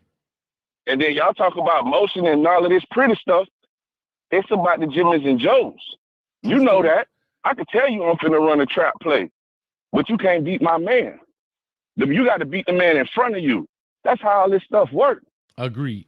I don't get what y'all talking about. Y'all talking about, it's Cristobal this and Cristobal that. No. Cristobal ain't out there calling no plays. But hold on, Coach. Now, hold on, Coach Carter. So let's go back to Lichtenstein. As the personal protector, it was only 2 of them when it's normally 3, right? So to your point, you're right. But you got to remember how many people were coming. The guy went outside, the other guy came inside. That's right. It was 3 against 2. I can't ask now. As much as I'm not a big Lichtenstein fan, I can't go against the shorty and say he could block both guys.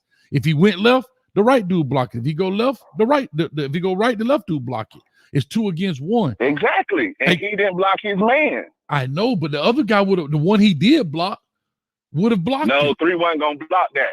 3 was not gonna block that. I seen the replay while y'all was talking about it. 3 was not finna block that punt. So we're gonna look at it on the good, bad, and ugly. But regardless, wouldn't it be better to have 3-on-3 instead of 2-on-3? Well, then guess what? Lichtenstein should have did his other job. Exactly. But again, I agree with that. But here's the problem. If Lichtenstein doesn't do it, that's why I say as a head coach, you jump in and call time. You see he's not making a change. Call timeout. But the corner only came off the edge at the last second before they snapped that ball. They were still outnumbered. Before he came, they still were outnumbered to that side. You still were outnumbered. Even he came and brought even more numbers. You still were outnumbered. Even before the corner came. What I'm saying is this, though, Coach. If he blocked his man, we don't have that conversation. I agree, but you're still going to have that conversation. And then they did make the adjustment because they went away from that rugby bullshit. Yeah. We've been almost getting punch blocked, and we done got punch blocked. So I'm with you on that. And they changed it and put 3. But at the end of the day, and they changed it, and they changed it, and they put 3 personal protectors back there instead of 2. Right, but they didn't do the rugby punt. They did it once after that, but then they went to regular punt.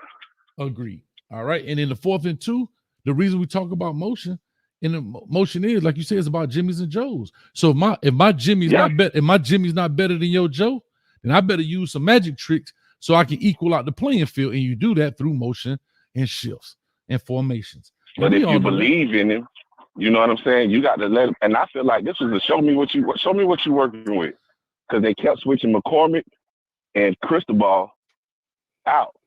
Why would you do that? When have we ever done that like that? Unless a guy need a breather or he injured. Like we beyond 3 deep in this game. Yeah. Playing. I'm with you. And we played against the #1 running back in the Big Ten. I got you. We're going to look at the good, And bad, we and ugly. missing We're going to break tackles. it down. We're going to break that good, bad, and ugly down. We're going to see what's up with it. Mm-hmm. Yeah, because I know just watching it, you know what I'm saying? You know, I be in the spaces and we be talking about it. Mm-hmm. You know what I'm saying? And it's like, come on. And then everybody talk about, that's why we almost got the number 1 D-line class. Yeah. This year. He know what we need. Yeah. And if y'all don't think he don't know what we need, y'all crazy. I'm not talking about y'all specifically. No, I know what you mean. But our fans. No, he knows what we need. Our fans. Listen, I don't question that he doesn't understand the pieces of the puzzle that we need. My only thing Look is, what he was given. Coach, come on now, Coach. I'm not saying come on now. Y'all just talked about 20 years of bull crap. I'm just talking about. Buddy just came on and said we've been 20 years of losing bowl games. He's supposed to fix that in 2. I didn't say. Listen, I'm not saying they should have won the game. I'm saying make sure as a coach you put the kids in the best situation that you possibly can, and that's it. There's 2 things that I questioned in this game: the punt and the 4th and 2. I'm not saying that, and that's why I want you to look at them. We're going to look at them. We definitely going to look at them. And again, here's what I'll tell you. Hold on. Here's what I'll tell you. Let's just call a spade a spade. If it's 4th and 2, right? Come on, Coach.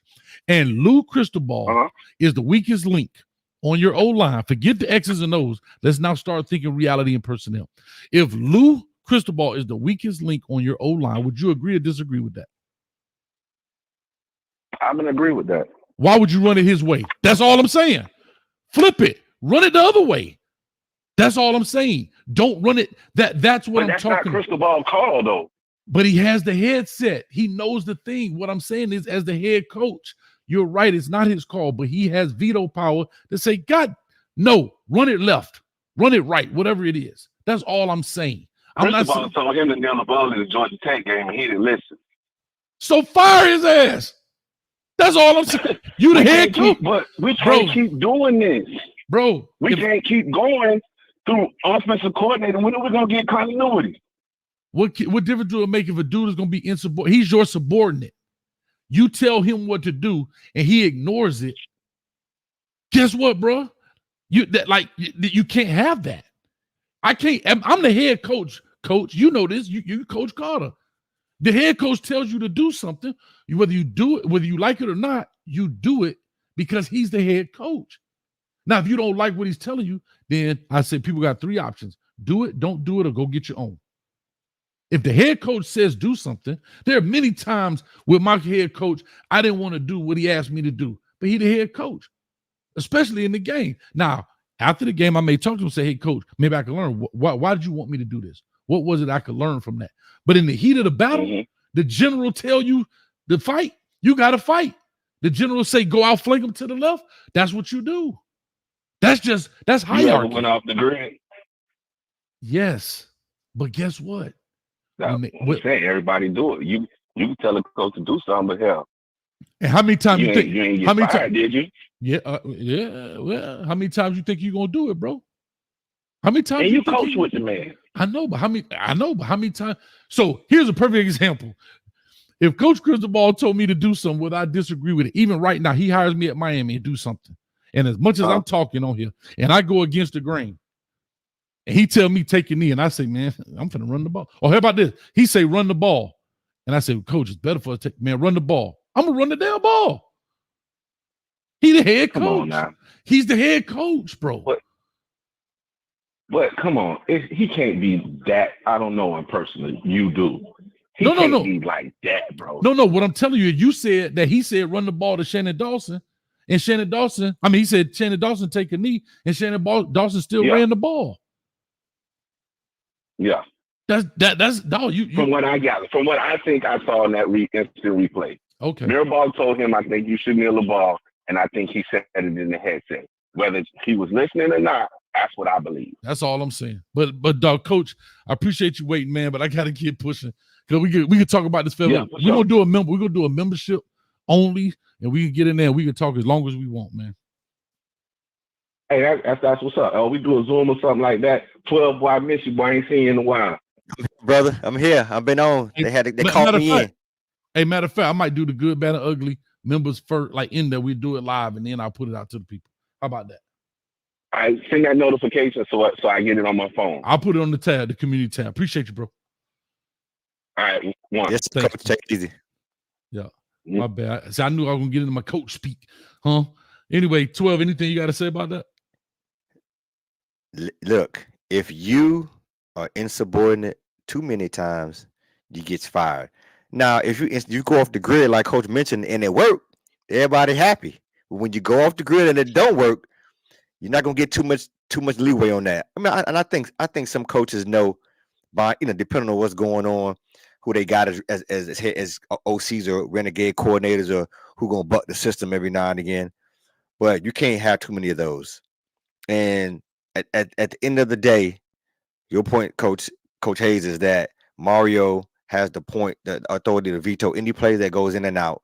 And it happens all the time. Even in the NFL, you see Belichick, he take the headphones to the side and be like, "No, let's nix that play," or he'll call a timeout to kind of double check on those plays. So, the good, the bad, and the ugly. Guess what? It's all gonna fall on Mario because he is the CEO of the football team. Yes, sir. Yes, sir. Real quick, appreciate you, man. I got D-Call Day 81 for $10, man. Appreciate you, man. Appreciate it. Jacksonville Real 904. Thank you so much, man, for the $10 on Cash App. If you'd like to go ahead and donate to that, you're more than welcome.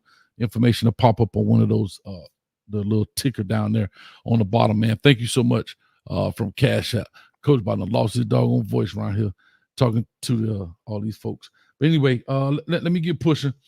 Lord have mercy. I'm trying to see because I still got Mike on here. 5570. Call or talk to us. Give us your name. Where you calling from? 5570. Let's put the women and children to bed and go looking for dinner. On two, ready, burn. 5570 going once. 5570 going twice.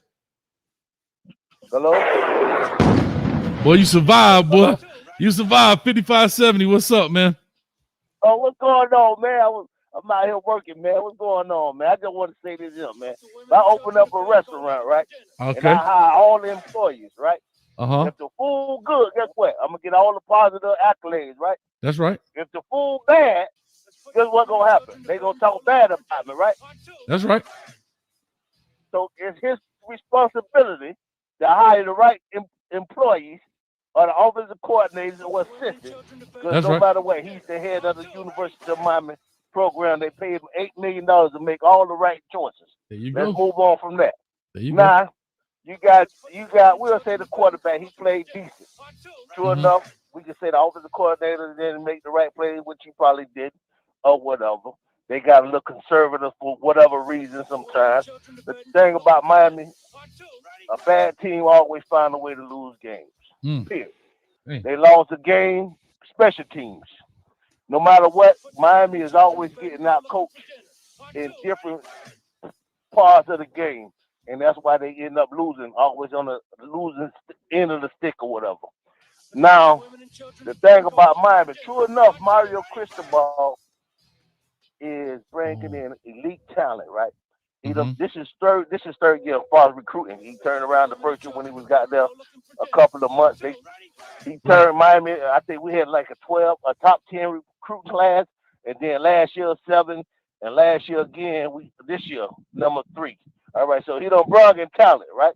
Now the thing about it is, you try to go out there and get all these transfer portals, and you taking experience from guys that you're recruiting coming in. Hey, if you was a rebuild program, guess what? We got to rock with you. We can't have no high expectations because guess what? We letting the kids that you recruited get the playing time because you keep on bringing in all these transfer portal guys who been playing and getting experience, but our kids that we recruiting got a bigger, a higher upside.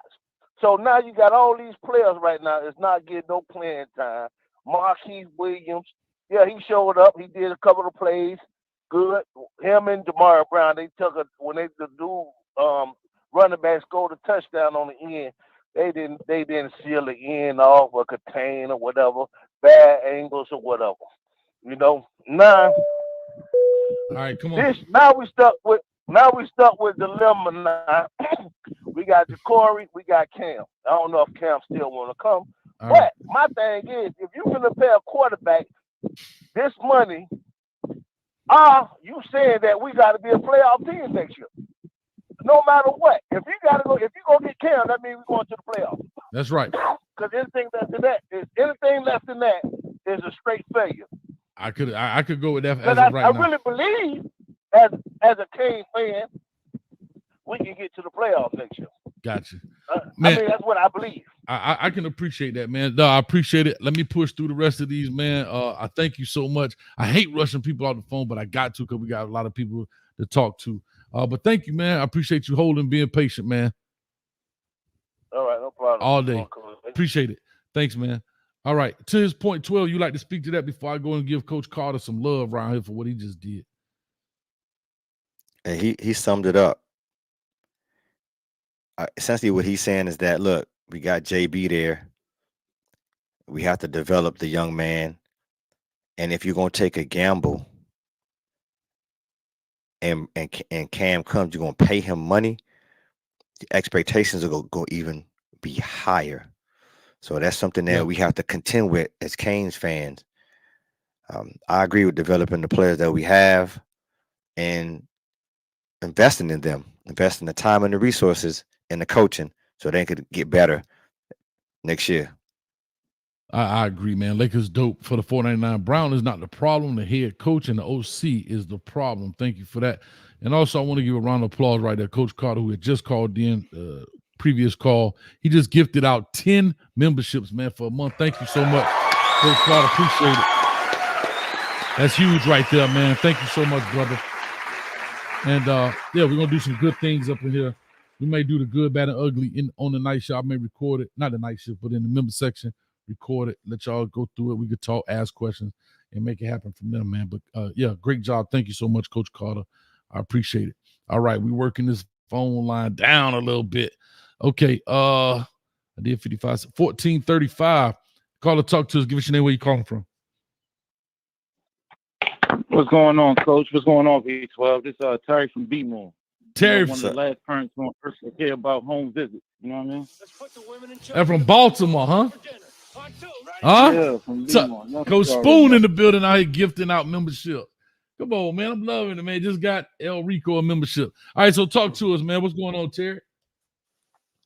All right, man. So check this out. Like the penalties was crazy in this game for Miami. I didn't like that for y'all at all. And also, man, like the lack of development, that's on coaching, man. That's just the whole staff. Y'all clearly had the more talented team. That was the most frustrating part. Like we can't, like that's not even debatable. Mm-hmm. You had to see the talent. It's just that they raw. Okay. Nobody was developed. You had number 3 trying to make a block, hands outside the whole time, drag the boy down by his helmet and lay on him and ask him, why is that a penalty? That's not coaching. Wow. Come on, man. You serious? Bro, that's lack of development. That's teaching. That's it. You didn't teach him. That's horrible. Number 55 he wasn't even in the athletic stance. I would have called timeout just off of that. Is something wrong? You in a concussion protocol? What's wrong? You're not even no hands on knee, nothing. He just standing straight up. He whiffed. So on that block punt, that was crazy. If he would have just got a hand on the dude, that was the game for real. Yeah. Because Rutgers really ain't had much going on. And after that, it kind of took your heart. But Miami, I don't know, man. The head coach can recruit because you can see the talent. It's there. It's just the lack of development and the bad management, the stupid penalties. I don't know. That's tough. I don't know. 3, 4, 10 years is gonna help that, bro. So we can say give it time and all that. I'm an ACC fan. You know what I'm saying? My son play in the ACC. Okay. But goddamn, that's crazy. He gotta go, bro. That's nuts. He making us look crazy out here. Rutgers, bro. Rutgers. Come on, man. Stop it. Hey, when I hear Rutgers, like I said in the Champagne Room, it's like Duke. Like Rutgers, Duke. Like, you're not supposed to lose to we still the U, dog. We still the Miami Hurricane, and it's Rutgers, dog. Like, we've not lost to them in 9 showings And again, here go another record broken on the bad end. Like, here we go. Like, God dang, bro. And let me ask you this, Coach. This on a football, type of tip real quick before I leave. Uh-huh. On that 4th and 2, I don't know why y'all ran the ball. Restrepo, that's his name? Am I saying it right? Yeah, the receiver, number 7. Mm-hmm. The receiver, Restrepo. Yeah. He was cooking. They couldn't guard that boy. Between Restrepo and I know the quarterback was a little inconsistent, but they was the only two on the offense that was really making something shake. Why did you take them out to play on the most critical down? I'll say this, and y'all know I'm I don't like to question coach calls. I really don't. I get it. Only thing I'm saying is don't run it towards the most inexperienced guy at the most important time. That's if you wanted to run it right, not left. Like, I can't remember if it was left or right, but don't run it towards the most inexperienced old lineman you have. Something told you to call that play, whether it's your tendencies, whatever. Okay, but don't run it to your most inexperienced guy in the most important time of the game. That's the only thing I'm questioning. If I call it left, I'm like, damn, I can't call this dude right here. He light this one in the ass. Go left, go right, whatever the switch is. It's 4th quarter, 4th down, 2 yards. Are you calling a play or you calling a player? No, I get it. If me personally, I had not done it all game. We gotta have. Listen. I have not. I have not done it all game. I need you to make a play. Yeah, but listen, I haven't done it all game. I actually would have rolled him out the pocket. I got a little quick dump off throw right there to the H back, and if it's not there you go. He's 230 pounds, 6'4", 6'5". He could fight through that tackle to get the 2 yards because he would have had the momentum. He's already running. And I think he's athletic enough to at least even make a dude miss and drag him for the 2. Get him in space. That's just my opinion. But yeah, man, I appreciate it, dog. Let me push and go from there. When you take a look at that, number 2, man, I'm gonna get into it. Say it again now. Say it again. I said I'm looking to get my membership. Oh, do your thing, bro. Yeah, do your thing. I appreciate you, man. Appreciate you, Terry, man. All right. Bye now. Go ahead, 12. What you saying? Coach, when you even take a look at the play prior to that, like the brother was breaking down, we down 14. It's about 7 minutes left. You know this is going to be the make or break series. Even the play prior to was a run play that didn't even really go anywhere. So again, for the situational awareness in that whole series, for the most part, for me, was a little bit shaky. To add to what you were saying, yes, on that 4th and 2, you go QB run with his legs pass option, right? So you roll him out, either like the brother said, have Restrepo coming across, or have a tight end meet him, or have him just go ahead and run to the sticks. He could have gotten 2 yards. But to run the draw out of the backfield and from shotgun, like those are things that when you look back at game type, situational type of games, that's where we lose a lot of our games in those decisions. Whereas on the other hand, what Shiano do? Toughness. Like Buddy said, they tush pushed us to death. 3 tush push. 3 tush push. Right? And you want to if you want to hang your hat on toughness and a desire and confidence, that's what we need. We need to start building our players up with confidence. The quarterback ran, the running back ran, and the quarterback ran again, I believe. Touchdown. Yeah. I like I said, those are my only 2. And like I say, maybe me and Coach Carter, we'll get, when we get in the membership part, we'll really break it down, talk about it, have a good time with it. Because again, it's always more than one way to skin a cat. That I understand. Yes, but you also can use a different knife. You don't always have to use the same one. And I say that to say, bro, I look at these opportunities and we're just saying maximize the skill set of your players. And right there, hell, in the champagne room, I didn't even know 52 was playing. And everybody talking about, who is 52? He getting killed out there. Like Shad and everybody, I didn't even realize that was the nephew playing. And we're watching the game.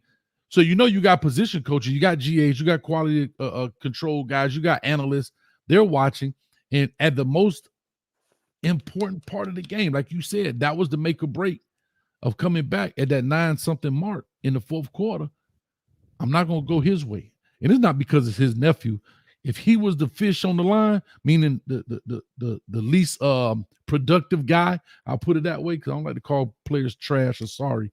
But if he was the least productive guy on the line, I can't go that way. I got to go to where the dog's at. I'm going behind Big Cooper. Ain't Cooper one Cooper out there?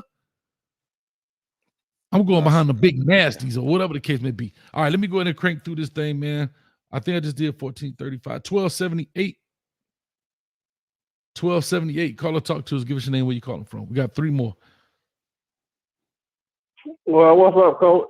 I'm good. Who am I speaking with? This Duval County. Oh, Duval. Talk to me, man. What's up with you? What's up, 12? What's up, brother? I'm here. Hey, man. I told y'all guys a while back, man. I'm telling y'all guys again, man. Mm-hmm. This thing is not going to happen as long as we got Mario Cristobal trotting down that sideline. It's just not going to happen, man. Oh, tough, boy. You know, I'm with you, Coach. When you call a timeout before on that 4th down, you should be coming back with a play that's going to work. You know, you call that timeout for a reason. You don't call a timeout to run a fucking 4th, to run up the fucking middle when you call a fucking timeout. You call a play, you come back with an innovative play to throw the defense off. You know what I mean? What happened here the running back on a wheel route?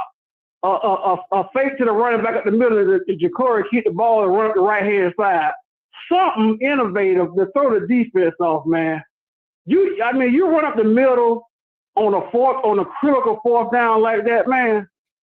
That's coaching, man. That is coaching all day long. Mario, Shannon Dawson, whoever, but it's Mario all day long. You know what I mean? And the same thing, Jacoby George, he should have been on the bench. He's been doing the same thing all season, slapping players, pushing players, whatever. 15-yard penalties here, 15-yard penalties there. Same thing, players undisciplined, holding, jumping outside. It's the same shit the whole season, man. Mm-hmm. Same thing. Nothing has changed. We could have kept Manny Diaz. We could have kept Mark Rick, whoever for this shit. Mario making $8 million a fucking year, man. It's the same fucking shit. I'm sick of this shit, man.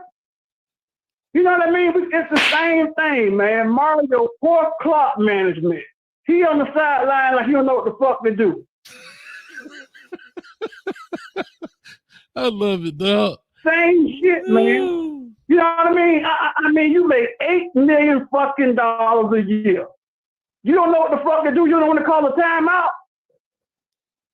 Even the commentator was laughing during the game, bro. I mean, it's embarrassing, man. It's embarrassing, bro. We losing to Rutgers. We're losing to fucking Duke and the teams like this right here. When is it gonna stop, man? When is this shit gonna stop, man? It's embarrassing, bro. But I'm telling y'all guys right now, bro, you can go out and get 10 star players.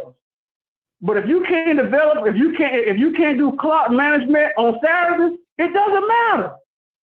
You can go out and flip 10 star players if you want to.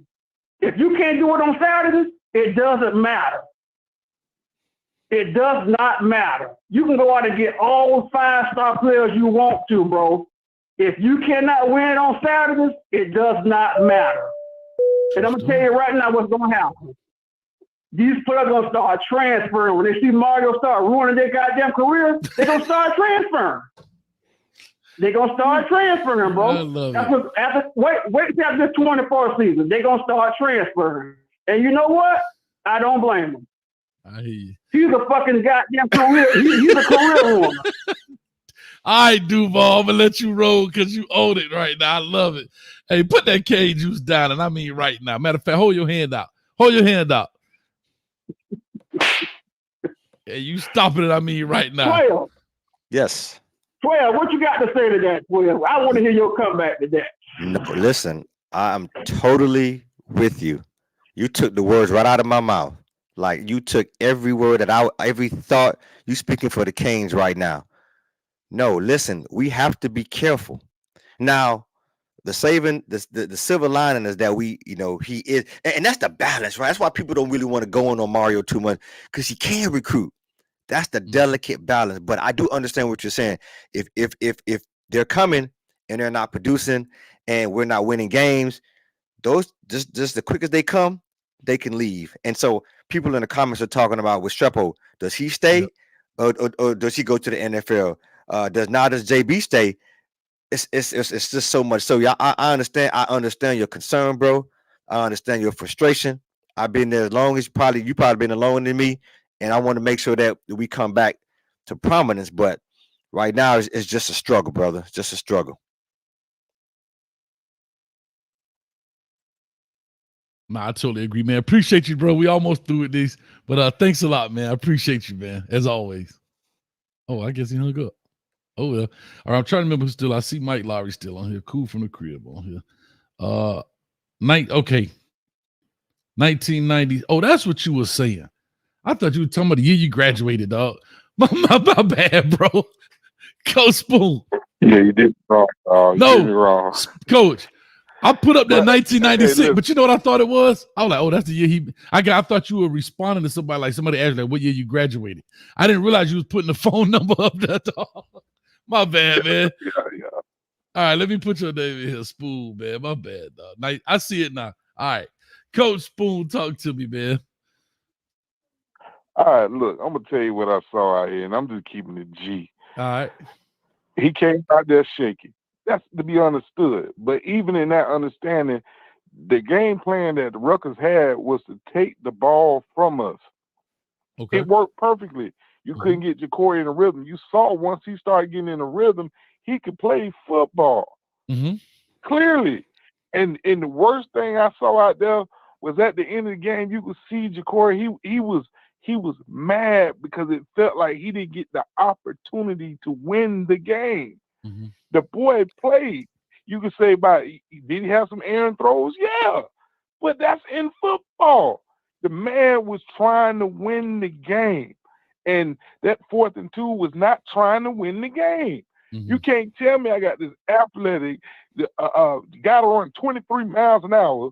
You know what I'm saying?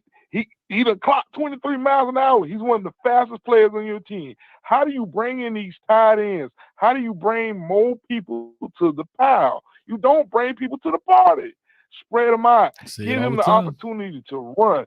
What lost the game to me was the flow of the play calling. Because clearly you can say, yeah, the block punt. But we came back. We played good ball. And the thing about it is, that's what football is. Sometimes the defense going to let you down. Special teams got to pick up. Sometimes offense going to let you down. Then all two of them got to pick up. But what we did, we left that man out there hanging. He looked like he was frustrated because he didn't get the opportunity to be successful. Because he played. And you can't tell me somebody that what he showed tonight, that we can't cultivate that and make him a stud, because that boy's a stud. Do we got things he got to work on? Hell yeah. But guess what? NFL players, Patrick Mahomes, everybody else out there, what they do? Work on stuff constantly. That's the only way you get better. Guess what? He hit Restrepo as soon as he hit him with that. Guess what? Ball there. You can't tell me right after that, once we went up, we dumbed the offense down. We slowed it down. We didn't press gas and say, let's see what else he can do. He was already in 3rd gear. Let's see if we can get 4th gear. We didn't give him the opportunity to be successful, and that's what hurt me more than anything. Mario, I don't know if he's telling Channing to lower the offense, like, because to me it's like we dumbed it down. We went back to methodical. I wouldn't say methodical. I said Neanderthal football. We don't have to do that. And on top of that, it wasn't like our offensive line was moving people around.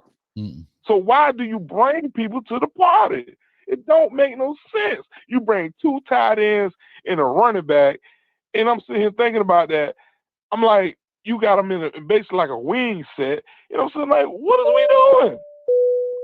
I don't have no understanding for it. That ain't good football. That ain't good understanding of football. That ain't how football supposed to be played at University of Miami when you got all these athletes. Where was Rashad Smith? Where? He made the play on the special teams with on the kickoff on the what you call it? You know what I'm saying? Yeah, I don't know where he is. He was nowhere else in the game. That was You talking about couch. Bashar? You He was said nowhere Bashar else Smith? in the game. That was He's the one couch. that made the fumble recovery. It was couch. But they made a mistake and said it was Smith. Yeah, no, Bashar Smith wasn't there. I don't. Somebody said he was there yesterday's show. A lot of things that he wasn't there. And again, one of the commentators did say the name Bashar Smith, but it wasn't. That was to Corey Couch on the hands team. But it wasn't Bashar Smith. He just saw 0, and of course they have double numbers. So I think the commentators made a mistake. No biggie. You got to stop that shit. Yeah, no worries. Yep. You got to stop that shit. That double number shit. And let me say this: Trevante Citizen didn't get one damn carry. Why? I don't know, bro. Why? I thought he should have been rewarded at some point. I really thought, like I said last night, that if they were inside the 5, give him a carry. Especially if the game was in hand, just to build his confidence. The kid has been here now 2 years and has not played one down of regular season contest because of injury. Right? That's no fault of Hurricanes. That's no fault of mine. That's just what happened. But to kind of reward him for just being, I guess for lack of a better word, being a faithful servant to the U for the past 2 years, when he could have easily went back to Louisiana. That's where he's from, right? LSU wanted him heavy, and he stayed in. I thought we could at least rewarded him with trying to give him a tub. But yeah, Coach Spoon, I get it, bro. Somebody got to make me understand it, because if you watch Dawson's offense at any point in time when he was at the other school, he didn't call plays like that. He never went heavy like that. Not like that. You know what I'm saying? And you really dumbed down the offense to be Neanderthalish, and we not moving people around like that. Gotcha. We you say offensive line, yada yada. Yeah, we had a decent offensive line this year. It was better than it had been previously. But if anybody tell me that going against good teams that we were just moving people around the whole year, you out your fucking mind. We weren't bullying nobody like that. We were getting plays. We were busting runs. We might have got a couple spurts here and there, but if you got a offense that is moving people like that, the offensive line, that means you had consistent running. We had people that are bust for 60 yards, and guess what? We'll try to get a 2-yard run and can't get it. This is consistent all year. I got you. So I just don't get it, bro. I just don't get it. I'm with you, Coach Spoon, man. Listen, man, but we'll talk, man. We're going to put it in the member thing. We got it there. We're going to do some fun stuff back there on the back end. But I appreciate it, man. Let me go and get to the next call. I apologize. I saw you put 1996, and I was like, oh, wait. Maybe that's the year he graduated. I didn't know, but I didn't notice you were talking about the last 4-year number, man. But I got you in the system now, so you're good to go. All right. Thanks, I got another number 2. I had to holler at you about that one, too. Oh, okay. All right. Well, I may miss that. You got, go let me know. Hey, don't put me on the side number, if you know what I'm saying. Don't put your boy on the side number. I'm just messing with you, man. It's tricky, all right. Hey, it ain't tricking if you got it, Coach Spoon. That's all I'm saying. All right, man. Appreciate it. All right, real quick. 12, open it up for you. Figgy, 199. Coach, do you think the program can ever be saved? Quick answer, yes. I'm going to leave it at that. We have time. Everyone say be patient. So it can be saved. Be patient. All right. And Jackson V Real 904 for the $5. I'm convinced Mario and Billy Napier are the same. I should read these before I read these. I'm convinced Mario and Billy Napier are the same guy. All the talent in the world and can't do ish with it. Both guys are asleep on the sideline. Y'all are tough, boy. God almighty. Tough crowd. I appreciate the $5, man. I appreciate y'all tough, boy. Golly.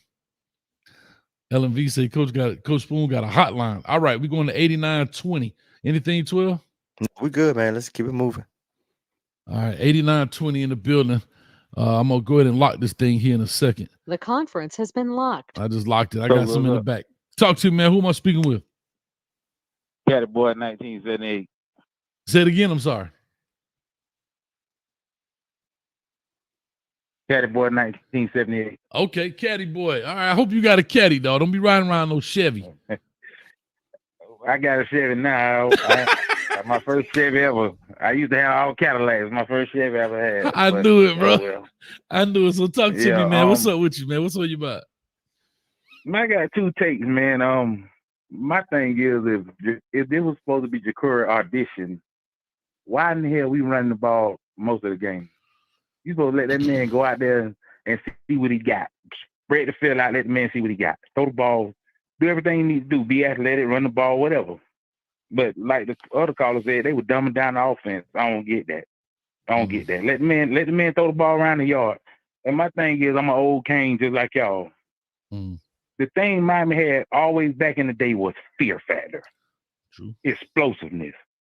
When the last time you see us be explosive? Now the first play of the game, I was there when he went down number 3, when he went deep to George. I was like, okay, we finna do something tonight. But then they ain't do it no more. Never again. You know what I'm saying? Yeah. Back in the day, it was, man, you got 4-2 over here, 4-3 over there, 4-2 over here, and they going down the field. Now everybody is crying the box on us because they don't think we can get the ball down the field no more. You know what I'm saying? And we got all our receivers. What they out there for? Just a block? It makes no sense to me. But my other take is, well, I think we lost the game at. Tonight we lost the game to me. Linebacker play. I'm watching our linebackers every play just crash in the gaps. You know what I'm saying? If you go back in the day, why is Ray Lewis considered the best middle linebacker ever? Because he let his D-line block up the whole front line. He just filled the gap where the running back more likely gonna go. That's all he did. I see my what's his name? Matt Yoga, the brother, 51. Kiko. Every time that man broke tonight, every time 6 and 27 broke tonight, is because he just crashed right into the middle of the line and they just cut off where he left on the outside of something and broke right down the field. And I don't get it. You know what I'm saying? I'm a offensive line, defensive lineman myself. And I just don't understand that. When I used to play, I used to tell my linebackers, hey, I'm going to clog the middle. Y'all just fill the gap and make the tackle. There you go. Because they weren't doing nothing spectacular. They were just bouncing up. If you watch that play when the guy, when he broke that long play and Jaden Harris hit him almost in the end zone, if you watch that play, Magor, whatever his name is, he went right into the center. The running back ran dead into the back of the center, and he bounced to the outside and just ran around the corner. Where's the linebackers at? To me, that's where we lost the game, man. I watched them do it all night long in the trenches, all night long. You know what I'm saying? A linebacker's supposed to read and react, not react and read. Measure twice, cut once, 12. What you got to say in response to that? If I get the Shad in here, man. Listen, it's exactly right. If you take a look at even what the linebacker play and also the missed tackles, they were just bouncing off our players in general. Yeah, missed tackles and not wrapping up. It's almost like they thought that it plagued us again. The tackling issue has come back at the end of the season to haunt us. Not wrapping up. I mean, that guy was running 3 and 4 contacts and still getting yards after contact. So, it's enough blame to go around. I agree, man. Well, I appreciate it, bro. Let me push on. I got Shad in here, man, and I got to get back to Mike Lowry because he said he's going to hold tight. All right. He took notes. Y'all gentlemen have a good night. Appreciate you, man. As always, go Canes, man. All right. You know it. Yes, sir. All right. All right. Let's go. We got, Shad. Where you at? Here we go. Shad, what's up with you, man? Talk to me, man. Coach V2, I just got one question because I'm ready to hear Mike Lowry again.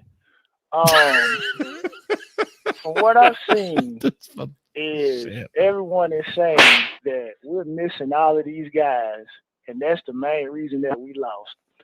And my pushback is we went 7-5 with all those guys. And we also lost to NC State, which is a team similar to what we just played against Rutgers. So my question is this: is it a valid excuse to say that the reason we lost is because we didn't have all those guys, even though we lost similar games with those guys? That's my only question. Absolutely not. Absolutely not. And I think I mentioned it earlier. It's even with the loss. And I didn't even think about it from that perspective, Shad. Losing 7-5 with some of those big time players that we do have, we should have enough talent on the field, enough coaching acumen to beat Rutgers, hands down. Listen, I totally agree. It's Rutgers, right? It's Rutgers, bro. Like, what are we talking about here? In my mind, right? I get where you're coming from. I knew defensively they would have been okay, but it's Rutgers, right? And I'm saying to myself, okay, we got more explosive guys than they have. We have guys that should have been able to take the top off. I mean, we're talking about. I'm looking here. They were last in the Big Ten, right? They were last in the Big Ten, 3-6 in the conference, 7. Well, not a 7-6, but they were 6-6 coming in. Bro, it's just like, and again, I'm not mad, Shad, at the loss more than I am. I'm tired of losing. I'm sorry. I know I'm all over the place, but my thoughts are all over. Here's what I think Cane fans are mad about. Not the fact that it's year 2. It's the fact that we are losing games, even in year 2, for games you shouldn't be losing. I think that's the issue. If we were in a bowl game against an Iowa, ranked number 20th, maybe it's understandable. We're losing games. Like the game, I think that what fans get upset about is that we're losing games that, one, we talk about this. We have more talent than, I'm sorry, we have more talent than Georgia Tech. We did, right? There's no way in the world we couldn't score against North Carolina State.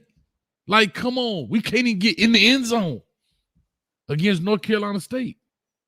And so I say all that to say, I think people are not mad that we're losing games. I think it's the games that we are losing is what people are upset about, right? I don't think people are really mad that we lost against Florida State. As much as we may hate it, they were just a better team than us. It is what it is, right? But you're dropping games when you have games in your bucket. Last year, you dropped games to be 5-7 against a Middle Tennessee, against those type of teams. Then we come in here this year. We don't take the knee, that kind of game. You don't even score a touchdown in modern day football against a North Carolina State who wasn't all that great. Right? Those 2 games alone make this team, hear me out now, Georgia Tech, North Carolina State makes this a 9-win team. Score a touchdown, take a knee, you're a 9-win team. Like, those are the things I think fans are like, it's hard for them to fathom, like, what's really happening, bro. Take a knee, you're an 8-win team if you just take a damn knee. I don't care about, he fumbled. Take a knee, you're an 8-win team right now.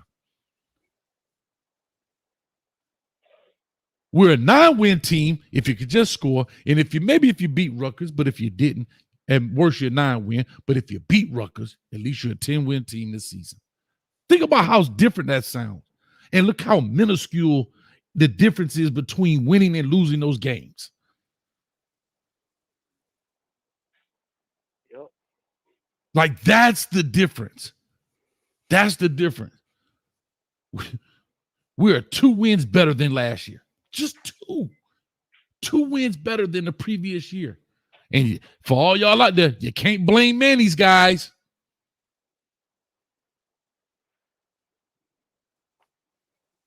You can't blame Manny's guys. Those guys are long gone. And if they're still here, it's because Coach Cristobal wants them here. There was more than ample opportunity to get rid of those guys. So I don't want to hear no more about, those are Manny's guys.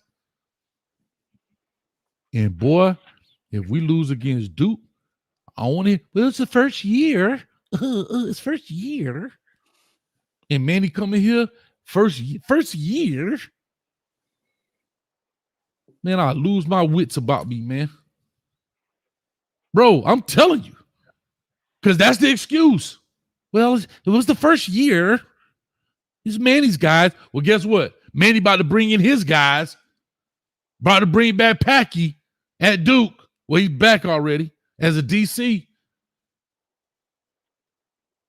But you want to see a dude lose it? Check that out. Anyway, I'm tired of bloviating. 12, anything else you want to say to Shad? Nope. About to try to eat me some dinner. Grab me a little cane juice myself. I got a bunch of it over here. I'm over here hurting, man. All right, Shay, you know much love. All right, Mike Lowry, you got 2 more minutes, and that's it, Mike. I love you. So I hope you got your thoughts together. 2 more minutes, Mike. Action. All right. On a positive note, Miami Hurricanes still in the top with the most 11 plus win seasons of all time. You got Oklahoma, which got 27.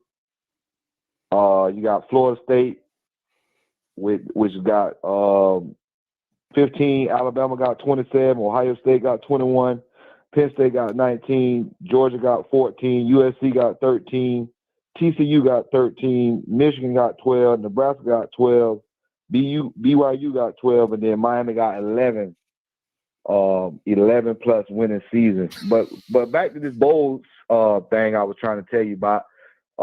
We have lost 13 bowl games in the last 20 years. We have 4 bowl game wins in the last 20 years.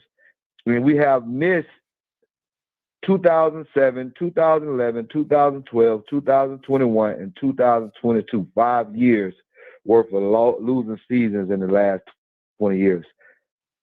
Also, I want to know why Ray wasn't on the field with his speed, and I want to know why Washington wasn't on the field with his speed. And another thing we got to remember that New Jersey is right down the street from New York, so those guys got to sleep in their bed. When we doing bowl games, we need to pick a certain area for us to be successful. We can't be traveling all the way up to New York for a bowl game when we playing a team right around the corner from their bowl game. If you see the different teams that have won the bowl games this year, they've been in their area where they're closest to their home. They can sleep in their own bed. They traveling minimum, and they kicking ass when they play in the games. Also, I want to tell you, we need to get a offensive coordinator like Lincoln Riley.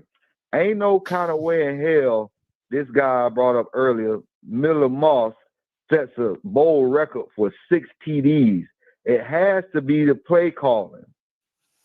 You know, ain't no way in hell that this sophomore that haven't played all year go out and look that good. He threw the ball down the field. Like, there's something going on internally with this Miami program. We need to bring back the turnover chain. They just announced that University of South Florida is building a campus on a stadium on campus. Like, you know, when I tried to tell you this a couple of years ago about the campus matters, and you was talking about, oh, Mike, I love for them to play in Joe Robbie. That's a nice stadium. But you got fans that done said this, college fans done did the interview saying they haven't even been to a damn Miami Hurricanes game, and they students at the school. That's how bad it is for us. Right. That Orange Bowl was something serious for us, man. Right. But I know my plane just landed, man. I got so many notes down here to chop it up with you, but I know you probably ready to get off. Hey, but NC State is looking good right now. I don't know what y'all talking about. They offense is looking good. They got this boy at quarterback. He's running RPO. He's running quarterback power. He's running quarterback counters. Another thing, and the guy just said this. I want to leave this with you. Please. Corey Brown had the ball in his hands. He carried the ball 15 times for 57 yards. That's right. He also threw the ball 31 times. How many times did he touch the ball? That's 46 times that he touched the ball. Mm-hmm. All right. So the ball was in his hand. Yeah. He just started out slow. And then like Shad say, they dumb it down the offense when he got it rolling, man. I got you. So here's what I'll say. Here's only 2 things I'll say. I'm like the Oracle. It's a conspiracy, man. Hey, there's only 2 things I'll say in rebuttal to one thing you said. One was about picking the bowl games. We don't necessarily have control of that, right? To your point, travel, it may be a piece of it. But even them, right? It's a whole week of events. So Rutgers is staying in a host hotel. Even though they're close, they're still in a host hotel. I get where you're coming from. They're not on campus or anything like that. But I understand what you mean, right? I understand where you're kind of coming from. But again, here's how you control your destiny. Guess what? Will nobody be complaining if we was playing in the doggone Sugar Bowl in Texas? I mean, we winning games. Ain't nobody talking about going in the playoffs if you had to go to a certain area. So I appreciate it, man. Mike, you know I love you to death, but Coach still on toothpaste and cane juice. But I ain't had nothing to eat all day because I'm hungry, tired, and got to get some water in my system, bro. Coach, when you get a chance, I want you to look at their bowl games they done played in the last 20 years and look where they done played. Yeah. And who they done played and who they done got beat by. I agree. It's horrible. A couple of them were in Florida, though. We had one in Florida, one in Texas. But Cheez-It Russell Athletic Bowl. And I understand what Mike's saying. I mean, it was almost like a home game. But again, listen, that's why you play home and away games in the regular season. So, right. Yeah. I appreciate it. Well, Mike, I got to run, man. Thank you so much, brother. I appreciate you, man, as always. And, man, much love. Bad boys for life, my man. Happy New Year. All right, and we need to get bigger, man. We came from the Big East, man. We need to get bigger, man. We don't got enough big linemen, man. They're just playing, and we don't got enough speed. That's right. On the field. That's right. All right, brother. All right, Coach. Yes, sir. All right, good call right there. I got other guys back there, but I guess they just hanging out. Anyway, with that being said, man, somebody said I blame you, Coach. Hey, leave me alone, Jakai. Leave me alone. That's my dog. That's Mike Lowry. He got that. Mr. Mike Lowry. So anyway, we bad boys for life. But listen, Miami Hurricanes end up dropping the bowl game, the big boy mower pinstripe bowl in Yankee Stadium. And it was it in Brooklyn or Bronx? Where the Yankees playing? Bronx in Brooklyn? Not in Brooklyn. Not in Brooklyn. No. I don't think in Brooklyn. I don't know. Some baseball guys let me know what a Yankee Stadium is. But anyhow, with all that being said, unfortunate. I'm gonna go check out the post game show. I know Coach Cristobal did one. Street had to leave. It's in the Bronx. Thank you. He had to board his plane. That's why he took off so quickly. So shout out to Street over there in Footballville/Caneville, Caneville/Footballville. Shout out to my man V12. He came through with that mic. That boy got that mic. Talk to him. The AK go cha cha cha cha cha. He sounds so good. Won't you agree? My dog could sing. He could sing. That boy that could sing. Got him a new mic and everything. I'm loving it, man. So, with all that being said, guys, if you're members, we're gonna do I'll probably do a regular good, bad, and ugly, but then I may go back in the back room and we'll really break it down and draw plays up and all that good stuff too, man. But any final words you got right there, man, as we close out this season? No, we look forward to doing some of these bowl games with everyone, man. If I don't see y'all before December 31st or January 1st, everybody have a happy New Year. Love you, my brother. Love you too, man. We'll connect for sure. For sure. Y'all make sure you check the community tab if you are members for any updates. We will be looking at the playoffs on the 1st. We'll be looking at the natty and all that good stuff, having fun. And anyway, with all that being said, I appreciate y'all. Much love. Peace, love, and hair grease. And we out of here, as always. Still you. Still you. Get this thing about you, man. Going on, man. And 12, these people tripping, man. They talking about some goddamn give some more time. The hell wrong with these people? Talking about give them a little more time, coach. Man, F that junk, my man. Mike Elko done been that Duke and already gone and took a whole new job in 2 years and because of what he done. And we around here talking about, just give him a little time, coach. Guess what? If you want time, we'll get a doggone NIL deal with Timex or because it take a licking and keep on ticking. Time for sleeping in your own bed. One time. Oh, my bad. We still live, though. My bad. I'm gone. Go Canes.